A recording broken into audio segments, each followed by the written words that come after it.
ਗੱਲਬਾਤ ਦਾ ਸਿਲਸਿਲਾ ਮਿੰਟੂ ਜੀ ਸ਼ੁਰੂ ਕਰਦੇ ਹਾਂ। ਅਫਗਾਨਿਸਤਾਨ ਤੋਂ ਇੱਕ ਬਹੁਤ ਮਾੜੀ ਖਬਰ ਆ ਰਹੀ ਆ। ਉੱਥੇ ਦੇ ਇੱਕ ਗੁਰਦੁਆਰਾ ਸਾਹਿਬ ਦੇ ਵਿੱਚ ਕਹਿੰਦੇ ਅੱਤਵਾਦੀ ਹਮਲੇ ਦੇ ਵਿੱਚ 2 ਦਰਜਨ ਤੋਂ ਵੱਧ ਮੌਤਾਂ।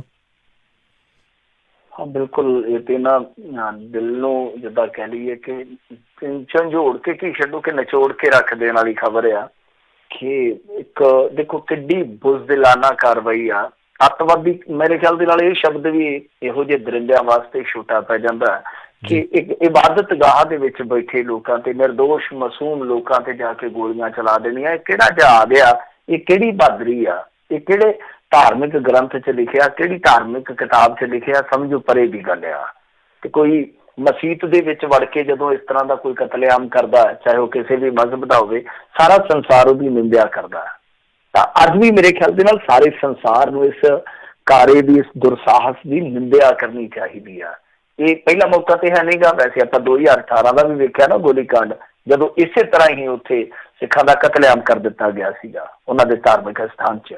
ਤਾਂ ਇਹ ਇੱਕ ਬਹੁਤ ਹੀ ਮਾੜੀ ਗੱਲ ਆ ਕਿ ਇੱਕ ਛੋਟੀ ਜਿਹੀ ਮਾਈਨੋਰਿਟੀ ਜਿਨ੍ਹਾਂ ਦੀ ਕਿ ਉਹ ਜੰਮਣ ਭੋਏ ਆ, ਪੁਸ਼ਤੈਨੀ ਜੰਮਣ ਭੋਏ ਆ ਇਹਨਾਂ ਸਿੱਖਾਂ ਦੀ, ਤੇ ਉੱਥੇ ਥੋੜੇ ਜਿਹੇ ਪਰਿਵਾਰ ਰਹਿ ਗਏ ਆ। ਤੁਸੀਂ ਇਹਨਾਂ ਨੂੰ ਵਸਣ ਦਿਓ। ਉਹ ਕਿਹੜਾ ਪੱਖ ਲੈਂਦੇ ਹੋ? ਕਿ ਨਾਟੋ ਫੌਜਾਂ ਦੇ ਨਾਲ ਲੜਦੇ ਫਿਰਦੇ ਆ, ਕਿ ਉਹ ਤਾਲਿਬਾਨਾਂ ਦੇ ਨਾਲ ਲੜਦੇ ਫਿਰਦੇ ਆ ਬੰਦੂਕਾਂ ਲੈ ਕੇ, ਕਿ ਉਹ IS ਦੇ ਨਾਲ ਦੇ ਆ?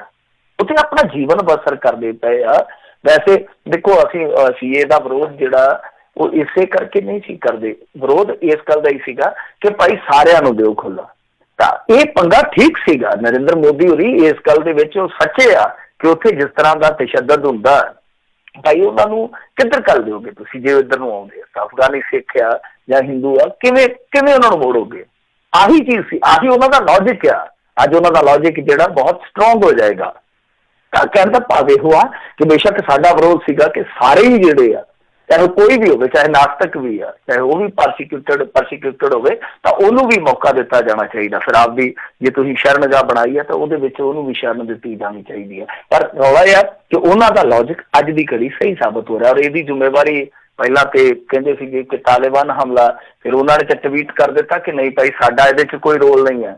ਫਿਰ ਹੁਣ ਖਬਰ ਆ ਰਹੀ ਹੈ ਕਿ IS ਨੇ ਸ਼ਾਇਦ ਇਹਦੀ ਜ਼ਿੰਮੇਵਾਰੀ ਲਈ ਹੈ। ਤਾਂ ਉਹ ਤੁਹਾਨੂੰ ਪਤਾ ਹੀ ਆ, ਬਿਹਤਰ ਜਾਣਦੇ ਹੋ US ਵਾਲੇ ਤਾਂ, ਕਿ ਇਹਨਾਂ ਦੇ ਨਾਲ ਉੱਥੇ ਜਿਸ ਤਰ੍ਹਾਂ ਦੀ ਫਾਈਟ ਚੱਲਦੀ ਪਈ ਹੈ US ਦੀ, ਤੇ ਉੱਥੇ ਕਈ ਗਰੁੱਪ ਆ। ਇੱਕ ਜਿਹੜੀ US ਦੇ ਪੱਖ ਦੀ ਸਰਕਾਰ ਆ, ਦੂਸਰੇ ਪਾਸੇ ਤਾਲਿਬਾਨੀ ਆ, ਤੀਸਰੇ ਪਾਸੇ ਉੱਥੇ IS ਦੀ ਜੜ੍ਹਾਂ ਜਮਾਉਣ ਦਾ ਯਤਨ ਕਰਦਾ ਪਿਆ। ਇੱਕ ਹੋਰ ਵੀ ਗਰੁੱਪ ਆ, ਥੋੜੇ ਇਲਾਕਿਆਂ 'ਚ ਹਰੇਕ ਦਾ ਕਬਜ਼ਾ ਵਾ।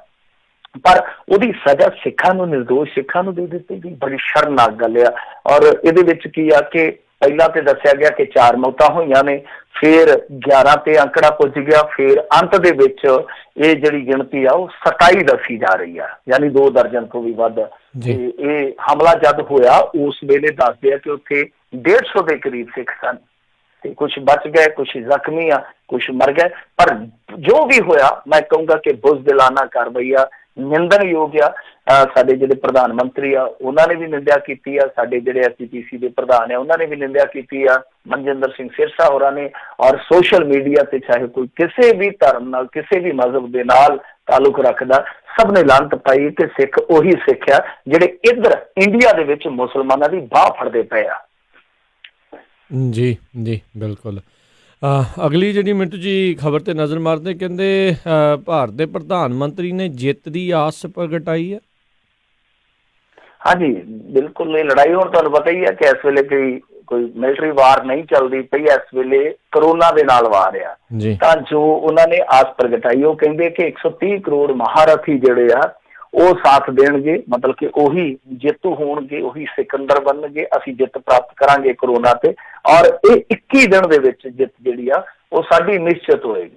ਤਾਂ ਪ੍ਰਧਾਨ ਮੰਤਰੀ ਹੋਰਾਂ ਨੇ ਇਹ ਸ਼ਬਦ ਜ਼ਰੂਰ ਦੁਹਰਾਇਆ ਕਿ 21 ਦਿਨਾਂ 'ਚ ਅਸੀਂ ਲੜਾਈ ਜਿੱਤਾਂਗੇ। ਤਾਂ ਇਹ ਤੋਂ ਇੱਕ ਸੰਕੇਤ ਤੇ ਮਿਲਦਾ ਹੈ ਨਾ ਰਾਜ ਕਰਨ ਦੀ ਕਿ ਸ਼ਾਇਦ 21 ਦਿਨ ਤੋਂ ਅੱਗੇ ਲੋਕਡਾਊਨ ਨਹੀਂ ਜਾਏਗਾ, ਕਿਉਂਕਿ ਇਸ ਚੀਜ਼ ਨੂੰ ਆਪਾਂ ਜੇ ਥੋੜਾ ਜਿਹਾ ਖਿੱਚ ਕੇ ਦੇਖੀਏ ਨਾ ਕਿ ਉਹ ਕਹਿੰਦੇ ਆ ਕਿ 21 ਦਿਨਾਂ 'ਚ ਅਸੀਂ ਲੜਾਈ ਜਿੱਤਾਂਗੇ। ਤਾਂ ਇੱਕ ਗੱਲ ਤਾਂ ਉਹ ਇਸ਼ਾਰਿਆਂ 'ਚ ਕਿਤੇ ਨਾ ਕਿਤੇ ਸਮਝ ਆ ਗਏ ਆ ਕਿ ਆਉਣ ਵਾਲੇ ਸਮੇਂ ਦੇ ਵਿੱਚ 21 ਦਿਨ ਦਾ ਹੀ ਲੋਕਡਾਊਨ ਜਿਹੜਾ ਹੈ ਉਹ ਬਥੇਰਾ ਸਾਬਤ ਹੋਏਗਾ ਕਿ ਅਸੀਂ ਉਹਦੀ ਪਾਲਣਾ ਕਰਾਂਗੇ, ਅਸੀਂ ਇੱਕ ਚੇਨ ਨੂੰ ਤੋੜ ਦੇਵਾਂਗੇ, ਉਸ ਤੋਂ ਬਾਅਦ ਲੋੜ ਹੀ ਨਹੀਂ ਪਵੇਗੀ। ਤਾਂ ਮੇਰੇ ਖਿਆਲ ਦੇ ਨਾਲ ਹੁਣ ਲੋਕਾਂ ਨੂੰ ਤੇ ਗੱਜ ਵੱਜ ਕੇ ਸਾਥ ਦੇਣਾ ਹੀ ਚਾਹੀਦਾ, ਸਾਰਿਆਂ ਨੂੰ ਹੀ ਪਾਲਣਾ ਕਰਨਾ ਚਾਹੀਦਾ। ਔਰ ਮੇਰੇ ਖਿਆਲ ਦੇ ਨਾਲ ਸਾਥ ਮਿਲ ਵੀ ਰਿਹਾ। ਕੁਛ ਕੁ ਨੂੰ ਛੱਡ ਕੇ 130 ਕਰੋੜ ਦੀ ਆਬਾਦੀ ਚੋਂ ਜੇ ਮੰਨ ਲਓ 1% ਲੋਕ ਨਹੀਂ ਮੰਨ ਰਹੇ ਜਾਂ ਮਜਬੂਰੀ 'ਚ ਉਤਰ ਰਹੇ ਆ ਜਾਂ ਲਾਚਾਰੀ ਦੇ ਵਿੱਚ ਉਹਨਾਂ ਨੂੰ ਆਉਣਾ ਪੈ ਰਿਹਾ ਸੜਕਾਂ ਤੇ, ਤਾਂ ਇਹ ਕੋਈ ਬਹੁਤੀ ਵੱਡੀ ਗੱਲ ਨਹੀਂ ਹੈ। ਇਸ ਚੀਜ਼ ਨੂੰ ਹੋਰ 2-4 ਦਿਨਾਂ 'ਚ ਠੀਕ ਕੀਤਾ ਜਾ ਸਕਦਾ। ਪਰ ਕਿਉਂ ਠੀਕ ਕਰਨਾ ਜ਼ਰੂਰੀ ਆ ਔਰ ਕਿਵੇਂ ਠੀਕ ਹੋ ਸਕਦਾ ਉਹ ਇਹ ਆ। ਕਿਉਂ ਇਸ ਕਰਕੇ ਮੈਂ ਕਹਿ ਰਿਹਾ ਕਿਉਂਕਿ ਇਹ ਲਾਜ਼ਮ ਆ ਕਿ ਜੇ ਆਉਣ ਵਾਲੇ ਦਿਨਾਂ ਦੇ ਵਿੱਚ ਸਰਕਾਰ ਨੇ ਕੋਈ ਐਸੀ ਠੋਸ ਪਲੈਨਿੰਗ ਨਾ ਕੀਤੀ ਜਿਹਦੇ ਵਿੱਚ ਲੋਕਾਂ ਨੂੰ ਸੰਤੁਸ਼ਟੀ ਨਾ ਕਰਾ ਸਕੇ, ਤਾਂ ਫੇਰ ਹੋਏਗਾ ਕਿ ਅਫੜਾ ਤਫੜੀ ਮਚੇਗੀ। ਤੁਸੀਂ ਸੋਚੋ, ਅੱਜ ਪੰਜਾਬ ਦੇ ਵਿੱਚੋਂ ਇਸ ਤਰ੍ਹਾਂ ਦੀਆਂ ਵੀਡੀਓ ਸਾਹਮਣੇ ਆਉਣ ਡਈਆਂ ਜਿਹਦੇ ਵਿੱਚ ਗਰੀਬ ਭੁੱਬਾਂ ਮਾਰ ਕੇ ਰੋਣ ਡਏ ਆ ਕਿ ਰਕਸ਼ਾ ਚਲਾਉਂਦੇ ਸਾਂ ਰਕਸ਼ਾ ਖੜ ਗਿਆ, ਪਿਛਲੇ 2 ਦਿਨਾਂ ਤੋਂ ਆਪਣੇ ਕੁਆਟਰ ਚੋਂ ਨਿਕਲ ਨਹੀਂ ਪਾ ਰਹੇ, ਰੋਟੀ ਮਿਲਦੀ ਨਹੀਂ ਪਈ, ਔਰ ਰੋਟੀ ਜੇ ਪਚਾਈ ਦੀ ਹੈ ਤੇ ਪੁਲਿਸ ਨੇ ਸੁੱਕੇ ਤੋਸੇ ਜਿਹੜੇ ਦਿੱਤੇ ਤੇ ਉਹਨਾਂ ਨੇ ਲੂਣ ਦੇ ਨਾਲ ਝੁਲਕੇ ਆ। ਕਿ ਜੇ ਇਸ ਤਰ੍ਹਾਂ ਦੀ ਆਪਾਂ ਵੇਖੀਏ ਹਾਲਾਤ, ਜੇ ਉਹ ਝਾਰਖੰਡ 'ਚ ਹੋ ਜਾਵੇ, ਬਿਹਾਰ 'ਚ ਹੋ ਜਾਵੇ, ਮੱਧ ਪ੍ਰਦੇਸ਼ ਦੇ ਵਿੱਚ ਹੋ ਜਾਵੇ, ਯੂਪੀ 'ਚ ਹੋ ਜਾਵੇ, ਜਿਨ੍ਹਾਂ ਇਲਾਕਿਆਂ 'ਚ ਪਹਿਲਾਂ ਹੀ ਭੁੱਖਮਰੀ ਬਹੁਤ ਆ, ਤਾਂ ਉੱਥੇ ਲੋਕ ਫਿਰ ਕੀ ਕਰਨਗੇ? ਮਰਦੇ ਬਾਹਰ ਨੂੰ ਕਿਉਂ ਨਹੀਂ ਦੌੜਨਗੇ? ਜੇ ਉਹ ਦੌੜਨਗੇ ਤਾਂ ਫਿਰ ਉਹਨਾਂ ਨੂੰ ਮਾਰਿਆ ਜਾਊਗਾ ਜਾਂ ਉਹ ਕਿਸੇ ਨੂੰ ਮਾਰਨਗੇ। ਪੁਲਿਸ ਮਰੇ ਜਾਂ ਪਬਲਿਕ ਮਰੇ, ਮਰੂਗੇ ਤੇ ਨਾਗਰਿਕ ਹੀ ਨਾ। ਸੋ ਇਹ ਮੈਂ ਇਸ ਕਰਕੇ ਕਹਿ ਰਿਹਾ ਕਿ ਲਾਜ਼ਮ ਹੈ ਕਿ ਆਉਣ ਵਾਲੇ 2-4 ਦਿਨਾਂ 'ਚ ਲੋਕਾਂ ਨੂੰ ਸਮਝਾਇਆ ਜਾਵੇ, ਬੁਝਾਇਆ ਜਾਵੇ ਕਿ ਹਾਂ ਭਾਈ, ਜੋ ਤੁਹਾਨੂੰ ਜ਼ਰੂਰਤਾਂ ਨੇ, ਜੋ ਤੁਹਾਨੂੰ ਦਰਕਾਰ ਨੇ ਚੀਜ਼ਾਂ, ਉਹ ਤੁਹਾਡੇ ਘਰ ਤੱਕ ਲੈ ਕੇ ਆਵਾਂਗੇ ਅਸੀਂ, ਸਾਡੇ ਤੇ ਯਕੀਨ ਕਰੋ। ਹਾਲਾਂਕਿ ਇਹਨਾਂ ਨੇ ਫੂਡ ਬਾਰੇ ਕੀਤਾ ਵਾ ਐਲਾਨ ਕੁਛ ਕਿ ਅਸੀਂ ਫੂਡ ਜਿਹੜਾ ਪਹੁੰਚਾਵਾਂਗੇ ਬਹੁਤ ਜਲਦੀ। ਉਹ ਐਲਾਨ ਤੇ ਤੁਹਾਨੂੰ ਪਤਾ ਹੀ ਹੈ ਬਹੁਤ ਸਾਰੇ ਹੋ ਜਾਂਦੇ ਕਿ 1500-1000 ਕਰੋੜ ਰੁਪਈਆ ਅਸੀਂ ਖਰਚ ਰਹੇ ਹਾਂ। ਤਾਂ ਉਹ ਐਲਾਨ ਦੇ ਨਾਲ ਦੂਜੀ ਚੀਜ਼ ਜਿਹੜੀ ਆ ਉਹ ਲਾਜ਼ਮ ਹੋਣੀ ਚਾਹੀਦੀ ਆ ਕਿ ਇੰਪਲੀਮੈਂਟ ਜ਼ਰੂਰ ਕਰੋ ਤੁਸੀਂ। ਦੂਜੀ ਚੀਜ਼ ਇਹ ਆ ਕਿ ਦੇਖੋ, ਇਸ ਮਾਮਲੇ ਦੇ ਵਿੱਚ ਜੇ ਤੁਸੀਂ ਜਨਤਾ ਨੂੰ ਫੂਡ ਦੇ ਦਿਓਗੇ, ਜੇ ਜਨਤਾ ਨੂੰ ਦਵਾਈ ਦੇ ਦਿਓਗੇ, ਐਮਰਜੈਂਸੀ ਦੇ ਵਿੱਚ, ਬਿਪਤਾ ਦੇ ਵਿੱਚ ਜੇ ਤੁਸੀਂ ਉਹਨਾਂ ਦਾ ਸਾਥ ਦੇ ਦਿਓਗੇ, ਮੈਨੂੰ ਪੱਕਾ ਯਕੀਨ ਆ ਕਿ ਇਹ ਲੋਕ ਜਿਹੜੇ ਆ ਨਾ ਥੋੜੇ ਤੇ ਸੰਤੁਸ਼ਟ ਹੋ ਜਾਂਦੇ ਆ। ਬੜੇ ਸੰਤੋਖੀ ਲੋਕ ਨੇ, ਬੜੇ ਸਬਰ ਸਬੂਰੀ ਵਾਲੇ ਲੋਕ ਆ। ਇਹਨਾਂ ਨੂੰ ਇੰਨਾ ਹੀ ਹੋ ਜਾਣਾ ਕਿ ਲੈ ਘਰ 'ਚ ਬੈਠਿਆਂ ਨੂੰ ਸਰਕਾਰ ਦਿੰਦੀ ਪਈ ਹੈ। ਇੱਥੇ ਸਾਡੀਆਂ ਮਾਈਆਂ, ਸਾਡੇ ਬਜ਼ੁਰਗ ਆ ਜਿਹੜੇ 250-500 ਪੈਨਸ਼ਨ ਤੇ ਬਹੁਤ ਖੁਸ਼ ਹੋ ਜਾਂਦੇ ਆ ਕਿ ਸਾਨੂੰ ਇੰਨੀ ਪੈਨਸ਼ਨ ਆ ਜਾਂਦੀ ਹੈ ਮਹੀਨੇ ਦੀ। ਤਾਂ ਜੇ ਐਕਸਟਰਾ ਤੁਸੀਂ ਕਰੋਗੇ ਤਾਂ ਮੈਨੂੰ ਪੱਕਾ ਯਕੀਨ ਹੈ ਕਿ ਇਹ ਜਿਹੜਾ ਹੈ ਕਿ ਲਾਜ਼ਮ ਤੌਰ ਤੇ ਲੋਕ ਜਿਹੜਾ ਸਾਥ ਦੇਣਗੇ। ਬਾਕੀ ਜੇ ਤੁਸੀਂ ਵੇਖੋਗੇ ਅੱਜ ਦੀਆਂ ਜਿਹੜੀਆਂ ਵੱਡੀਆਂ ਘਟਨਾਵਾਂ ਨੇ, ਜੇ ਆਪਾਂ ਕੌਮਾਂਤਰੀ ਪੱਧਰ ਤੇ ਵੇਖੀਏ, ਪ੍ਰਿੰਸ ਚਾਰਲਸ ਨੂੰ ਕਹਿੰਦੇ ਆ ਕਿ ਕਰੋਨਾ ਵਾਇਰਸ ਪੋਜ਼ਿਟਿਵ ਆ। ਫਰਾਂਸ 'ਚ ਮੌਤਾਂ ਦੇ ਸੱਚ ਨੂੰ ਲੈ ਕੇ ਵੀ ਇੱਕ ਸਵਾਲ ਉੱਠਦਾ ਪਿਆ ਕਿਉਂਕਿ ਫ੍ਰੈਂਚ ਹਸਪਤਾਲ ਸੰਗਠਨ ਦੇ ਜਿਹੜੇ ਮੁਖੀ ਆ ਉਹ ਕਹਿੰਦੇ ਕਿ ਜਿਹੜਾ ਅੰਕੜਾ ਉਹ ਅਧਿਕਾਰਤ ਤੌਰ ਤੇ ਹਸਪਤਾਲਾਂ 'ਚ ਲਿਆ ਜਾ ਰਿਹਾ, ਜਿਹੜੇ ਰਿਟਾਇਰਮੈਂਟ ਵਾਲੇ ਘਰ ਆ ਜਾਂ ਜਿਹੜੇ ਹੋਰ ਇਸ ਤਰ੍ਹਾਂ ਦੇ ਵੱਖਰੇ ਓਲਡ ਏਜ ਹੋਮ ਜਿਹੜੇ ਆ, ਤਾਂ ਜੇ ਉਹਨਾਂ ਦਾ ਅੰਕੜਾ ਵਿੱਚ ਪਾਇਆ ਜਾਵੇ ਤਾਂ ਬਹੁਤ ਵੱਡੀ ਤਾਦਾਦ ਆ। ਇਸ ਤਰ੍ਹਾਂ ਨਿਊਜ਼ੀਲੈਂਡ ਦੇ ਵਿੱਚ ਵਾਇਰਸ ਕੇਸਾਂ ਦੀ ਗਿਣਤੀ ਹੈ ਜਿਹੜੀ ਪੀੜਤਾਂ ਦੀ, ਇਨਫੈਕਟਡ ਲੋਕਾਂ ਦੀ, ਉਹ 205 ਪਹੁੰਚੀ ਆ। ਫਿਰ ਅਮਰੀਕਾ 'ਚ ਚੀਨ ਦੇ ਖਿਲਾਫ ਦੱਸਦੇ ਆ ਕਿ $200 ਖਰਬ ਦਾ ਮੁਕੱਦਮਾ ਕੀਤਾ ਗਿਆ। ਤੁਸੀਂ ਬਿਹਤਰ ਐਕਸਪਲੇਨ ਕਰ ਦਿਓਗੇ ਜਦੋਂ ਤੁਹਾਡਾ ਬੁਲੇਟਿਨ ਚੱਲੇਗਾ। ਤਾਂ ਇਹ ਸਾਰਾ ਕੌਮਾਂਤਰੀ ਪੱਧਰ ਦਾ ਥੋੜਾ ਜਿਹਾ ਘਟਨਾਕ੍ਰਮ ਸੀਗਾ ਜੋ ਮੇਰਾ ਨਜ਼ਰੇ ਪਿਆ ਹੈ, ਮੇਰੇ ਨਜ਼ਰੇ ਨਿਗਾਹ ਚੜਿਆ। ਤਾਂ ਦੂਸਰੇ ਪਾਸੇ ਜੇ ਕੌਮੀ ਪੱਧਰ ਤੇ ਵੇਖੋਗੇ ਤੁਸੀਂ ਤਾਂ ਪੁਲਿਸ ਪ੍ਰਸ਼ਾਸਨ ਦੀ ਧੱਕੇਸ਼ਾਹੀ ਕਾਰਨ ਕੈਮਿਸਟਾਂ ਨੇ ਘਰ ਜਾ ਕੇ ਦਵਾਈ ਦੇਣ ਦਾ ਬਾਈਕਾਟ ਕੀਤਾ ਹੈ। ਇੱਕ ਵੱਡੀ ਖਬਰ ਹੈ, ਬਹੁਤ ਸਾਰੇ ਰਾਜਾਂ 'ਚ ਇਸ ਤਰ੍ਹਾਂ ਦੀਆਂ ਖਬਰਾਂ ਆ ਰਹੀਆਂ ਨੇ। ਫਿਰ ਮੱਧ ਪ੍ਰਦੇਸ਼ ਦੇ ਵਿੱਚ ਕਮਲਨਾਥ ਦੀ ਪ੍ਰੈਸ ਕਾਨਫਰੰਸ ਜਿਹੜੀ ਹੋਈ ਸੀਗੀ, ਉਹਦੇ ਵਿੱਚ ਇੱਕ ਪੱਤਰਕਾਰ ਦੀ ਬੇਟੀ ਆਈ ਸੀ ਜਿਹੜੀ ਕਰੋਨਾ ਪੋਜ਼ਿਟਿਵ ਨਿਕਲੀ ਆ। ਉਸ ਤੋਂ ਬਾਅਦ ਜਿਹੜੇ ਕਮਲਨਾਥ ਹੈ ਉਹਨਾਂ ਨੂੰ ਵੀ ਅਲੈਦਗੀ 'ਚ ਜਾਣਾ ਪਿਆ। ਬਾਕੀ ਨਰਾਤੇ ਅੱਜ ਸ਼ੁਰੂ ਹੋ ਗਏ ਆ, ਲੋਕ ਜਿਹੜੇ ਉਹ ਘਰਾਂ 'ਚ ਹੀ ਪੂਜਾ ਕਰਨ ਲਈ ਮਜਬੂਰ ਆ। ਤੇ ਵੈਸੇ ਜੇ ਪੰਜਾਬ ਵੱਲ ਆਪਾਂ ਮੁੜੀਏ ਤਾਂ ਇੱਥੇ ਇੱਕ ਵੱਡੀ ਜੇ ਕਹੀਏ ਰਾਹਤ ਵਾਲੀ ਗੱਲ ਹੈ ਕਿ ਫਰੀਦਕੋਟ ਮੈਡੀਕਲ ਕਾਲਜ ਦੇ ਵਿੱਚ ਕਹਿੰਦੇ ਆ ਕਿ ਲੈਬ ਦੀ ਸਥਾਪਨਾ ਕੀਤੀ ਜਾਵੇਗੀ।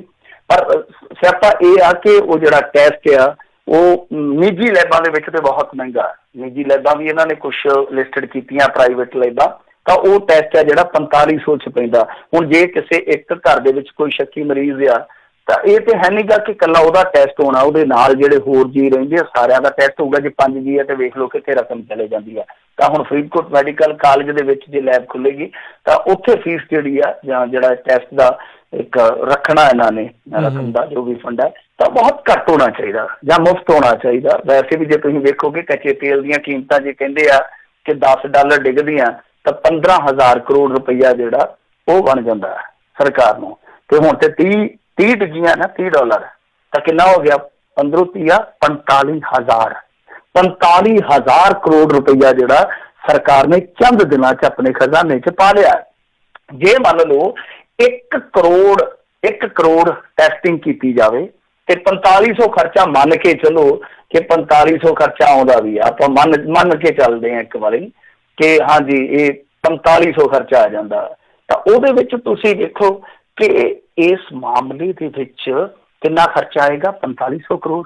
ਤਾਂ ਤੁਸੀਂ 45,000 ਕਰੋੜ ਰੁਪਈਆ ਜਿਹੜਾ ਉਹ ਹੁਣ ਦੀ ਘੜੀ, ਹਾਲ ਦੀ ਘੜੀ ਆਪਣੀ ਜੇਬ 'ਚ ਪਾਇਆ, ਖਜ਼ਾਨੇ 'ਚ ਪਾਇਆ। ਤਾਂ ਜੇ ਤੁਸੀਂ ਇਸ ਤਰ੍ਹਾਂ ਦੇ ਦਿਓਗੇ ਤਾਂ ਕੋਈ ਫਰਕ ਵੀ ਨਹੀਂ ਪੈਂਦਾ। ਹਾਲਾਂਕਿ ਸਰਕਾਰ ਆਪਣੇ ਪੱਧਰ ਤੇ ਕੁਝ ਯਤਨ ਕਰ ਰਹੀ ਆ, ਸਰਕਾਰ ਆਪਣੇ ਪੱਧਰ ਤੇ ਕੁਝ ਕੋਸ਼ਿਸ਼ਾਂ ਕਰ ਰਹੀ ਹੈ, ਪਰ ਇਸ ਪੱਖ ਤੋਂ ਕੋਸ਼ਿਸ਼ ਕਰਨੀ ਲਾਜ਼ਮੀ ਹੈ, ਜ਼ਰੂਰੀ ਆ, ਕਿਉਂਕਿ ਹਰੇਕ ਬੰਦਾ ਜਿਹੜਾ ਉਹ ਟੈਸਟ ਨਹੀਂ ਕਰਾ ਸਕਦਾ ਇੰਨੇ ਪੈਸੇ, ਕਿਉਂਕਿ ਸਾਰੇ ਫੈਮਿਲੀ ਦਾ ਹੀ ਟੈਸਟ ਹੋਏਗਾ। ਖੈਰ ਅੱਗੇ ਜੇ ਵਧੀਏ, ਗੜਸ਼ੰਕਰ 'ਚ ਇੱਕ ਹੋਰ ਮਰੀਜ਼ ਜਿਹੜਾ ਪੋਜ਼ਿਟਿਵ ਪਾਇਆ ਗਿਆ। ਡੇਰਾ ਬਿਆਸ ਦੇ ਜਿਹੜੇ ਸੰਤ ਨਿਰੰਕਾਰੀ ਮਿਸ਼ਨ ਵਾਲੇ ਆ, ਉਹਨਾਂ ਵੱਲੋਂ ਆਪਣੇ ਭਵਨ ਜਿਹੜੇ ਆ ਉਹ ਵਰਤਣ ਦੀ ਪੇਸ਼ਕਸ਼ ਕੀਤੀ ਗਈ ਆ।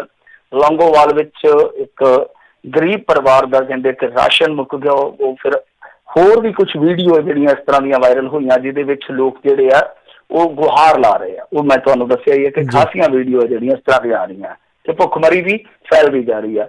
ਫਿਰ ਚੰਡੀਗੜ੍ਹ ਦੇ ਵਿੱਚ ਜਿਹੜੀ ਉਹ ਲੜਕੀ ਕਰੋਨਾ ਵਾਇਰਸ ਤੋਂ ਪੀੜਤ ਪਾਈ ਗਈ ਸੀਗੀ, ਉਹ ਨੈਗੇਟਿਵ ਹੋ ਗਈ ਆ। ਤਾਂ ਇਹ ਇੱਕ ਚੰਗੀ ਕਾਮਯਾਬੀ ਆ, ਅੱਛੀ ਵਧੀਆ ਖਬਰ ਆ, ਖੁਸ਼ਗਵਾਰ ਖਬਰ ਆ। ਜਲੰਧਰ 'ਚ ਕਰਫਿਊ ਦੇ ਦਰਮਿਆਨ ਹੀ ਅੱਜ ਗੋਲੀ ਚੱਲ ਗਈ, ਹਾਹਾਕਾਰ ਮੱਚੀ ਆ ਉੱਥੇ ਦੀ। ਤਾਂ ਕੁਛ ਜਿਹੜੇ ਪਹੁੰਚ ਵਾਲੇ ਆ, ਮਤਲਬ ਕਿ ਰਸੂਖਦਾਰ ਆ, ਉਹ ਵੇਖੇ ਗਏ ਕਿ ਕੁਛ ਇਲਾਕਿਆਂ ਦੇ ਵਿੱਚ ਆਪਣਾ ਕੰਮ ਧੰਦਾ ਉਸੇ ਤਰ੍ਹਾਂ ਹੀ ਚਲਾਈ ਜਾ ਰਹੇ, ਚਾਹੇ ਪੱਠੇ ਹੋਣ ਚਾਹੇ ਕੁਛ ਹੋਰ ਉਹਨਾਂ ਦੇ ਕਾਰੋਬਾਰ ਹੋਣ। ਤਾਂ ਇਹ ਵੀ ਇੱਕ ਪੱਖ ਰਿਹਾ ਹੈ ਇਸ ਸਾਰੇ ਅਹਿਮ ਘਟਨਾਕ੍ਰਮ ਦਾ। ਤੇ ਕੁਛ ਲੋਕ ਜਿਹੜੇ ਉਹ ਕਾਲਾਬਾਜ਼ਾਰੀ ਕਰ ਰਹੇ ਆ, ਕੁਛ ਦੁਕਾਨਦਾਰਾਂ ਤੇ ਇਹਨਾਂ ਨੇ ਪਰਚੇ ਵੀ ਅੱਜ ਦਰਜ ਕੀਤੇ ਆ। ਇਸ ਤੋਂ ਇਲਾਵਾ ਵਿਦੇਸ਼ ਤੋਂ ਪਰਤੇ ਭਾਂਜੇ ਨੂੰ ਛਪਾਉਣਾ ਜਿਹੜਾ ਇੱਕ ਮਾਮੇ ਵਾਸਤੇ ਬਹੁਤ ਮਹਿੰਗਾ ਪਿਆ, ਕਿਉਂਕਿ ਉਹਦੇ ਤੇ ਮਾਮਲਾ ਦਰਜ ਕਰ ਲਿਆ ਗਿਆ। NRIs ਨੂੰ ਵੈਸੇ ਵੀ ਲੱਭ ਰਹੇ ਅੱਜ ਕੱਲ੍ਹ। ਤੇ ਪਟਿਆਲਾ ਜ਼ਿਲ੍ਹੇ ਦੇ ਅਗੇਤਾ ਪਿੰਡ 'ਚ ਇੱਕ ਪਹਿਲ ਕੀਤੀ ਗਈ, ਤਾਂ ਉਹਨਾਂ ਨੇ ਆਪਣਾ ਪਿੰਡ ਹੈ ਜਿਹੜਾ ਉਹ ਸਾਰਿਆਂ ਦੇ ਨਾਲੋਂ ਅਲੱਗ ਕੀਤਾ ਹੋਇਆ, ਮਤਲਬ ਕਿ ਨਾਕਾਬੰਦੀ ਕੀਤੀ ਹੋਈ ਹੈ ਪਿੰਡ ਦੀ ਜ਼ੂ 'ਚ। ਤਾਂ ਦੂਸਰੇ ਪਾਸੇ ਜਿਹੜੇ ਹੈਗੇ ਆ ਮੁੱਖ ਸਕੱਤਰ ਡਾਕਟਰ ਰੂਪ ਸਿੰਘ ਜੀ, ਉਹਨਾਂ ਨੇ SGPC ਵਾਲਿਆਂ ਨੇ ਉਹਨਾਂ ਨੇ ਕਿਹਾ ਕਿ ਸੰਗਤਾਂ ਆਪਣੇ ਘਰ 'ਚ ਬੈਠ ਕੇ ਕੀਰਤਨ ਕਰਨ, ਸਰਵਣ, ਕਿਉਂਕਿ ਅੱਗੇ ਦਰਬਾਰ ਸਾਹਿਬ ਦੇ ਵਿੱਚ ਆਮਦ ਹੋ ਰਹੀ ਸੀਗੀ ਸੰਗਤਾਂ ਦੀ, ਚਾਹੇ ਥੋੜ੍ਹੀ ਸੀਗੀ। ਤਾਂ ਹੁਣ ਉਹਨਾਂ ਨੇ ਸਾਫ਼ ਤੌਰ ਤੇ ਕਹਿ ਦਿੱਤਾ ਕਿ ਸੰਗਤਾਂ ਇੱਧਰ ਨੂੰ ਨਾ ਆਉਣ, ਮਤਲਬ ਕਿ ਘਰ 'ਚ ਬੈਠ ਕੇ ਹੀ ਕੀਰਤਨ ਸਰਵਣ ਕਰ ਲਿਆ ਕਰਨਾ। ਤਾਂ ਇਸ ਤੋਂ ਇਲਾਵਾ ਫਿਰੋਜ਼ਪੁਰ ਪੁਲਿਸ ਨੇ ਚੱਲ ਰਹੇ ਕਰਫਿਊ ਦੌਰਾਨ ਇੱਕ ਚੰਗੀ ਸ਼ੁਰੂਆਤ ਕੀਤੀ ਆ, ਮੇ ਆਈ ਹੈਲਪ ਯੂ ਦੇ ਰੂਪ ਦੇ ਵਿੱਚ, ਜਿੱਥੇ ਉਹਨਾਂ ਨੇ ਕੁਛ ਆਪਣੇ ਜਿਹੜੇ ਪੁਲਿਸ ਕਰਮਚਾਰੀ ਸੀ ਜਾਂ ਕੁਛ ਜਨਾਨਾ ਪੁਲਿਸ ਕਰਮਚਾਰੀ ਨੇ ਜਿਹੜੇ ਉਹਨਾਂ ਨੂੰ ਤੈਨਾਤ ਕੀਤਾ ਵਹੀਕਲ ਦੇ ਕੇ, ਕਿ ਜੇ ਕੋਈ ਕਾਲ ਕਰਦਾ, ਕੋਈ ਇਮਦਾਦ ਵਾਸਤੇ ਪੁਕਾਰ ਕਰਦਾ, ਕਿ ਤੁਸੀਂ ਉਹਦੇ ਦਰਵਾਜ਼ੇ ਤੇ ਪਹੁੰਚੋ। ਤਾਂ ਮੇਰੇ ਖਿਆਲ ਦੇ ਨਾਲ ਇਸ ਤਰ੍ਹਾਂ ਦੀ ਪਹਿਲ ਕਦਮੀ ਜਿਹੜੀ ਆ ਉਹ ਵੱਖ-ਵੱਖ ਜ਼ਿਲ੍ਹਿਆਂ 'ਚ ਕਰਨੀ ਚਾਹੀਦੀ ਆ। ਔਰ ਇਸ ਤੋਂ ਇਲਾਵਾ ਮੇਰੇ ਖਿਆਲ ਦੇ ਨਾਲ ਹੁਣ ਵਲੰਟੀਅਰ ਜਿਹੜੇ ਆ ਉਹ ਵੀ ਕਾਲ ਕਰ ਲੈਣੇ ਚਾਹੀਦੇ ਆ, ਚਾਹੇ ਉਹ NCC ਵਾਲੇ ਹੋਣ, ਚਾਹੇ ਕੋਈ ਹੋਰ ਸਮਾਜ ਸੇਵੀ ਸੰਗਠਨਾਂ ਦੇ ਹੋਣ, ਉਹ ਵੀ ਕਾਲ ਕਰ ਲੈਣੇ ਚਾਹੀਦੇ ਆ, ਕਿਉਂਕਿ ਹੁਣ ਜ਼ਰੂਰੀ ਹੈ 2-3 ਦਿਨਾਂ ਬਾਅਦ ਇਹ ਮੁਸ਼ਕਿਲਾਂ ਜਿਹੜੀਆਂ ਵਧਣਗੀਆਂ। ਜੀ ਜੀ ਬਿਲਕੁਲ। ਜੀਵਨ ਤਾਂ ਬਿਲਕੁਲ ਜਿਹੜਾ ਜੀ ਹਰ ਇੱਕ ਦਾ ਜਿਹੜਾ ਪੁੱਠਾ ਸਿੱਧਾ ਇਸ ਦੇ ਕਰਕੇ ਹੋ ਹੀ ਚੁੱਕਾ ਹੋਇਆ ਹੈ। ਸੋ ਉਮੀਦ ਕਰਦੇ ਹਾਂ ਵੀ ਜਲਦੀ ਇਸ ਦੇ ਵਿੱਚੋਂ ਨਿਕਲ ਸਕੀਏ। ਅਗਲੀ ਜਿਹੜੀ ਮਿੰਟੂ ਜੀ ਗੱਲ ਕਰਦੇ, ਕਹਿੰਦੇ ਮੁੱਖ ਮੰਤਰੀ ਵੱਲੋਂ ਅਮਿਤ ਸ਼ਾਹ ਤੇ ਮਹਾਰਾਸ਼ਟਰ ਦੇ ਮੁੱਖ ਮੰਤਰੀ ਨੂੰ ਲਿਖਿਆ ਗਿਆ ਪੱਤਰ। ਦੇਖੋ, ਇਹਨਾਂ ਵੱਲੋਂ ਜਿਹੜਾ ਪੱਤਰ ਲਿਖਿਆ ਗਿਆ ਉਹ ਇਸੇ ਕਰਕੇ ਹੀ ਆ ਕਿ ਜੋ ਹਜ਼ੂਰ ਸਾਹਿਬ ਦੇ ਵਿੱਚ ਸ਼ਰਧਾਲੂ ਫਸੇ ਹੋਏ ਆ ਇਸ ਵੇਲੇ, ਔਰ ਇਸ ਤੋਂ ਇਲਾਵਾ ਕੁਛ ਸ਼ਰਧਾਲੂ ਜਿਹੜੇ ਆ ਉਹ ਪਟਨਾ ਸਾਹਿਬ ਦੇ ਵਿੱਚ ਵੀ ਫਸੇ ਆ, ਐਸੀ ਵੀ ਖਬਰ ਹੈ। ਤਾਂ ਹੁਣ ਜਿਹੜੀ ਪਹਿਲ ਕਦਮੀ ਕੀਤੀ ਗਈ ਆ ਉਹ ਮਹਾਰਾਸ਼ਟਰ ਦੇ ਮੁੱਖ ਮੰਤਰੀ ਨੂੰ ਪੱਤਰ ਲਿਖ ਕੇ ਕੀਤੀ ਗਈ, ਔਰ ਇਸ ਤੋਂ ਇਲਾਵਾ ਜਿਹੜੇ ਦੇਸ਼ ਦੇ ਗ੍ਰਹਿ ਮੰਤਰੀ ਅਮਿਤ ਸ਼ਾਹ ਉਹਨਾਂ ਨੂੰ ਲਿਖਿਆ ਗਿਆ ਖਤ। ਤਾਂ ਖਤ ਦੇ ਵਿੱਚ ਉਹਨਾਂ ਨੇ ਇਹੀ ਕਿਹਾ, ਵੈਸੇ ਟਵੀਟ ਕਰਕੇ ਜਾਣਕਾਰੀ ਦੇ ਦਿੱਤੀ ਹੈ ਕੈਪਟਨ ਅਮਰਿੰਦਰ ਸਿੰਘ ਹੋਰਾਂ ਨੇ ਇਸ ਬਾਰੇ। ਤਾਂ ਉਹਨਾਂ ਨੇ ਇਹੋ ਹੀ ਕਿਹਾ ਕਿ ਜਿਹੜੇ ਸ਼ਰਧਾਲੂ ਉੱਥੇ ਫਸੇ ਪਏ ਕਿਸੇ ਤਰੀਕੇ ਦੇ ਨਾਲ ਇੰਤਜ਼ਾਮ ਕਰਕੇ ਉਹਨਾਂ ਨੂੰ ਉਹਨਾਂ ਦੇ ਘਰਾਂ ਤੱਕ ਪਹੁੰਚਾਇਆ ਜਾਵੇ। ਤਾਂ ਮੇਰੇ ਖਿਆਲ ਦੇ ਨਾਲ ਦੇਖੋ, ਇਹ ਚੀਜ਼ ਆਪਾਂ 2-3 ਦਿਨ ਤੋਂ ਲਗਾਤਾਰ ਕਰ ਰਹੇ ਹਾਂ ਕਵਰ। ਤਾਂ ਇਹਦੇ ਵਿੱਚ ਕੀ ਹੋਇਆ ਕਿ ਕਿਤੇ ਨਾ ਕਿਤੇ ਸੁਨੇਹਾ ਪਹੁੰਚਾਉਣ ਦੇ ਵਿੱਚ ਇਹਨਾਂ ਨੇ ਗਲਤੀ ਕੀਤੀ ਆ, ਕੋਤਾਹੀ ਕੀਤੀ ਆ, ਕਿ ਜਦ ਇਹਨਾਂ ਨੇ ਸੋਚ ਲਿਆ ਸੀਗਾ, ਜਨਤਾ ਕਰਫਿਊ ਐਲਾਨ ਦਿੱਤਾ ਪ੍ਰਧਾਨ ਮੰਤਰੀ ਸਾਹਿਬ ਨੇ, ਤੇ ਉਸ ਤੋਂ ਬਾਅਦ ਕੈਪਟਨ ਸਾਹਿਬ ਕਹਿੰਦੇ ਕਿ ਆਪਾਂ ਲੋਕਡਾਊਨ ਕਰਨਾ ਹੈ, ਤਾਂ ਫਿਰ ਇਹਨਾਂ ਨੇ ਕਹਿ ਦਿੱਤਾ ਕਿ ਹਾਂਜੀ ਇਹ 31 ਮਾਰਚ ਤੱਕ ਚੱਲੇਗਾ, ਫਿਰ ਯਕਦਮ ਕਰਫਿਊ ਦਾ ਫੈਸਲਾ ਲੈ ਲਿਆ। ਤਾਂ ਇਹ ਜਿਹੜਾ ਸਮਾਂ ਸੀ ਤੁਹਾਡੇ ਕੋਲ, ਤੁਸੀਂ ਜਦ ਸੋਚ ਰਹੇ ਸੀ ਇਹਨਾਂ ਚੀਜ਼ਾਂ ਨੂੰ, ਪਲਾਨ ਕਰ ਰਹੇ ਸੀ, ਜਿਉਂ ਤੱਕ ਕਰ ਰਹੇ ਸੀਗੇ, ਤਾਂ ਤੁਸੀਂ ਇਹ ਦੇਖ ਲੈਣਾ ਸੀਗਾ ਕਿ ਅਸੀਂ ਇੰਨਾ ਕੁ ਸਮਾਂ ਦੇ ਦਈਏ ਕਿ ਜਿਹੜੇ ਸਾਡੇ ਪੰਜਾਬੀ ਬਾਹਰਲੇ ਰਾਜਾਂ ਦੇ ਵਿੱਚ ਫਸੇ ਆ, ਚਾਹੇ ਉਹ ਸ਼ਰਧਾਲੂ ਹੋਣ, ਚਾਹੇ ਸਾਡੇ ਕਾਮੇ ਹੋਣ, ਤਾਂ ਉਹਨਾਂ ਨੂੰ ਘੱਟੋ ਘੱਟ ਅਸੀਂ ਸਮਾਂ ਦੇ ਕੇ ਇੱਥੇ ਪੰਜਾਬ ਦੇ ਵਿੱਚ ਵੜਨ ਜੋਗਾ ਕਰ ਲਈਏ। ਤਾਂ ਇਹ ਕਿਤੇ ਨਾ ਕਿਤੇ ਮੇਰੇ ਖਿਆਲ ਦੇ ਨਾਲ ਮਾਮਲਾ ਜਿਹੜਾ ਸ਼ਾਇਦ ਕਾਲੀ 'ਚ ਨਹੀਂ ਸੋਚਿਆ ਗਿਆ, ਵਿਚਾਰਿਆ ਗਿਆ। ਤਾਂ ਹੁਣ ਵੀ ਚਲੋ ਕਿਸੇ ਤਰੀਕੇ ਦੇ ਨਾਲ ਸਹੀ ਜਿਹੜੇ ਲੋਕ ਫਸੇ ਪਏ ਆ ਉਹਨਾਂ ਨੂੰ ਇੱਥੇ ਪਹੁੰਚਾਉਣਾ ਲਾਜ਼ਮੀ ਆ, ਕਿਉਂਕਿ ਘਰਾਂ ਤੋਂ ਗਿਆ ਨੂੰ ਬਹੁਤ ਦੇਰ ਹੋ ਗਈ ਆ। ਔਰ ਜੇ 21 ਦਿਨ ਮੰਨ ਕੇ ਚੱਲੋ ਕਿ ਪਿੱਛੇ ਕਣਕਾਂ ਪੱਕ ਜਾਣੀਆਂ, ਕਿਉਂਕਿ ਆਮ ਤੌਰ ਤੇ ਆਪਾਂ ਵੇਖਦੇ ਆ ਕਿ ਆਹ ਜਿਹੜੇ ਦਿਨ ਹੁੰਦੇ ਆ ਨਾ, ਫ੍ਰੀ ਦਿਨ ਹੁੰਦੇ ਆ ਕਿਸਾਨਾਂ ਵਾਸਤੇ, ਜਿਹੜੇ ਕਿਸਾਨੀ ਦੇ ਨਾਲ ਜੁੜੇ ਲੋਕ ਆ। ਤੇ ਉਹ ਕੀ ਕਹਿੰਦੇ ਆ ਕਿ ਚਲੋ ਵਾਢੀ ਤੋਂ ਪਹਿਲਾਂ ਆਪਾਂ ਇਸ ਤਰ੍ਹਾਂ ਮਤਲਬ ਕਿ ਤੁਰ ਫਿਰ ਆਉਣੇ, ਤੁਰ ਫਿਰਨ ਤੋਂ ਭਾਵ ਇਹ ਹੁੰਦਾ ਕਿ ਨਾਲੇ ਦਰਸ਼ਨ ਮੇਲੇ ਕਰਾਵਾਂਗੇ, ਮੱਥਾ ਟੇਕਾਵਾਂਗੇ, ਨਾਲੇ ਚਲੋ 2-4 ਦਿਨ ਜਿਹੜਾ ਮੇਲਾ ਗਿਲਾ ਕਰਾਵਾਂਗੇ।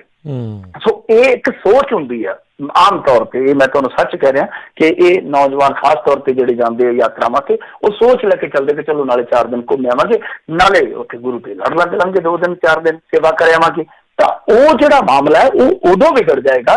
ਇੱਕ ਤਾਂ ਇਹ ਹੈ ਕਿ ਲੋਕ ਜਿਹੜੇ ਗਏ ਆ ਉੱਥੇ ਫਸੇ, ਉਹਨਾਂ ਦੇ ਘਰ ਵਾਲੇ ਫਿਕਰਮੰਦ ਹੋਣਗੇ, ਔਰ ਦੂਸਰੀ ਚੀਜ਼ ਇਹ ਹੈ ਕਿ ਕਣਕ ਸਿਰ ਤੇ ਆ ਜਾਏਗੀ। ਹਰ ਇੱਕ ਬੰਦਾ ਖੇਤੀ ਨਾਲ ਜੁੜੇ ਹੀ ਆ ਤਕਰੀਬਨ ਪੰਜਾਬ ਦਾ, ਤਾਂ ਉਹਦੇ ਵਾਸਤੇ ਮੁਸ਼ਕਲ ਜਿਹੜੀ ਆ ਦੁੱਗਣੀ ਹੋ ਜਾਊਗੀ। ਜੀ ਜੀ ਜੀ ਅਗਲੀ ਜਿਹੜੀ ਆਪਾਂ ਮਿੰਟੂ ਜੀ ਗੱਲ ਕਰਦੇ, ਕਹਿੰਦੇ ਕਰੋਨਾ ਮਾਮਲੇ ਦੇ ਉੱਤੇ ਕਹਿੰਦੇ ਹੁਣ ਜਾਣਕਾਰੀ ਲੁਕਾਉਣ ਵਾਲੇ NRIਆਂ ਦੇ ਪਾਸਪੋਰਟ ਹੋਣ ਰੱਦ, ਇਹ ਚਰਚਾ ਚੱਲ ਰਹੀ ਹੈ। ਬਿਲਕੁਲ, ਦੇਖੋ ਇਹ ਨਾ ਮੰਗ ਕੀਤੀ ਹੈ ਜਿਹੜੇ ਯੁਵਾ ਸ਼ਕਤੀ ਸੰਘ ਦੇ ਪ੍ਰਧਾਨ ਅਤੇ ਵਕੀਲ ਆ ਜਿਹੜੇ ਅਸ਼ੋਕ ਸਰੀਨ, ਉਹਨਾਂ ਨੇ ਵਿਦੇਸ਼ ਮੰਤਰਾਲੇ ਨੂੰ ਚਿੱਠੀ ਲਿਖੀ ਆ ਤੇ ਕਿਹਾ ਕਿ ਅਜਿਹੇ ਨਾਗਰਿਕਾਂ ਦੇ ਪਾਸਪੋਰਟ ਜਿਹੜੇ ਉਹ ਰੱਦ ਕਰ ਦਿੱਤੇ ਜਾਣ ਜੋ ਵਿਦੇਸ਼ਾਂ ਚੋਂ ਆਏ ਆ ਤੇ ਉਹਨਾਂ ਨੇ ਮੁੜ ਕੇ ਆ ਕੇ ਕੋਈ ਜਾਣਕਾਰੀ ਜਿਹੜੀ ਆ ਉਹ ਨਹੀਂ ਦਿੱਤੀ, ਮਤਲਬ ਕਿ ਆਪਣੇ ਆਪ ਨੂੰ ਰੂਪੋਸ਼ ਕਰ ਲਿਆ, ਲੁਕੋ ਲਿਆ। ਹੁਣ ਦੇਖੋ ਇਹਦੇ ਚ ਨਾ ਦੋ ਪੱਖ, ਇਹ ਬਹਿਸ ਬੜੇ ਦਿਨਾਂ ਤੋਂ ਚੱਲਦੀ ਪਈ ਆ, ਕਿਉਂਕਿ ਉਹੀ 90,000 ਵਾਲਾ ਡਾਟਾ ਔਰ ਉਹੀ ਆਧਾਰ ਬਣਾ ਕੇ ਇੱਕ ਵਿੱਤੀ ਪੈਕੇਜ ਵੀ ਮੰਗਿਆ ਜਾ ਰਿਹਾ ਪੰਜਾਬ ਸਰਕਾਰ ਵੱਲੋਂ।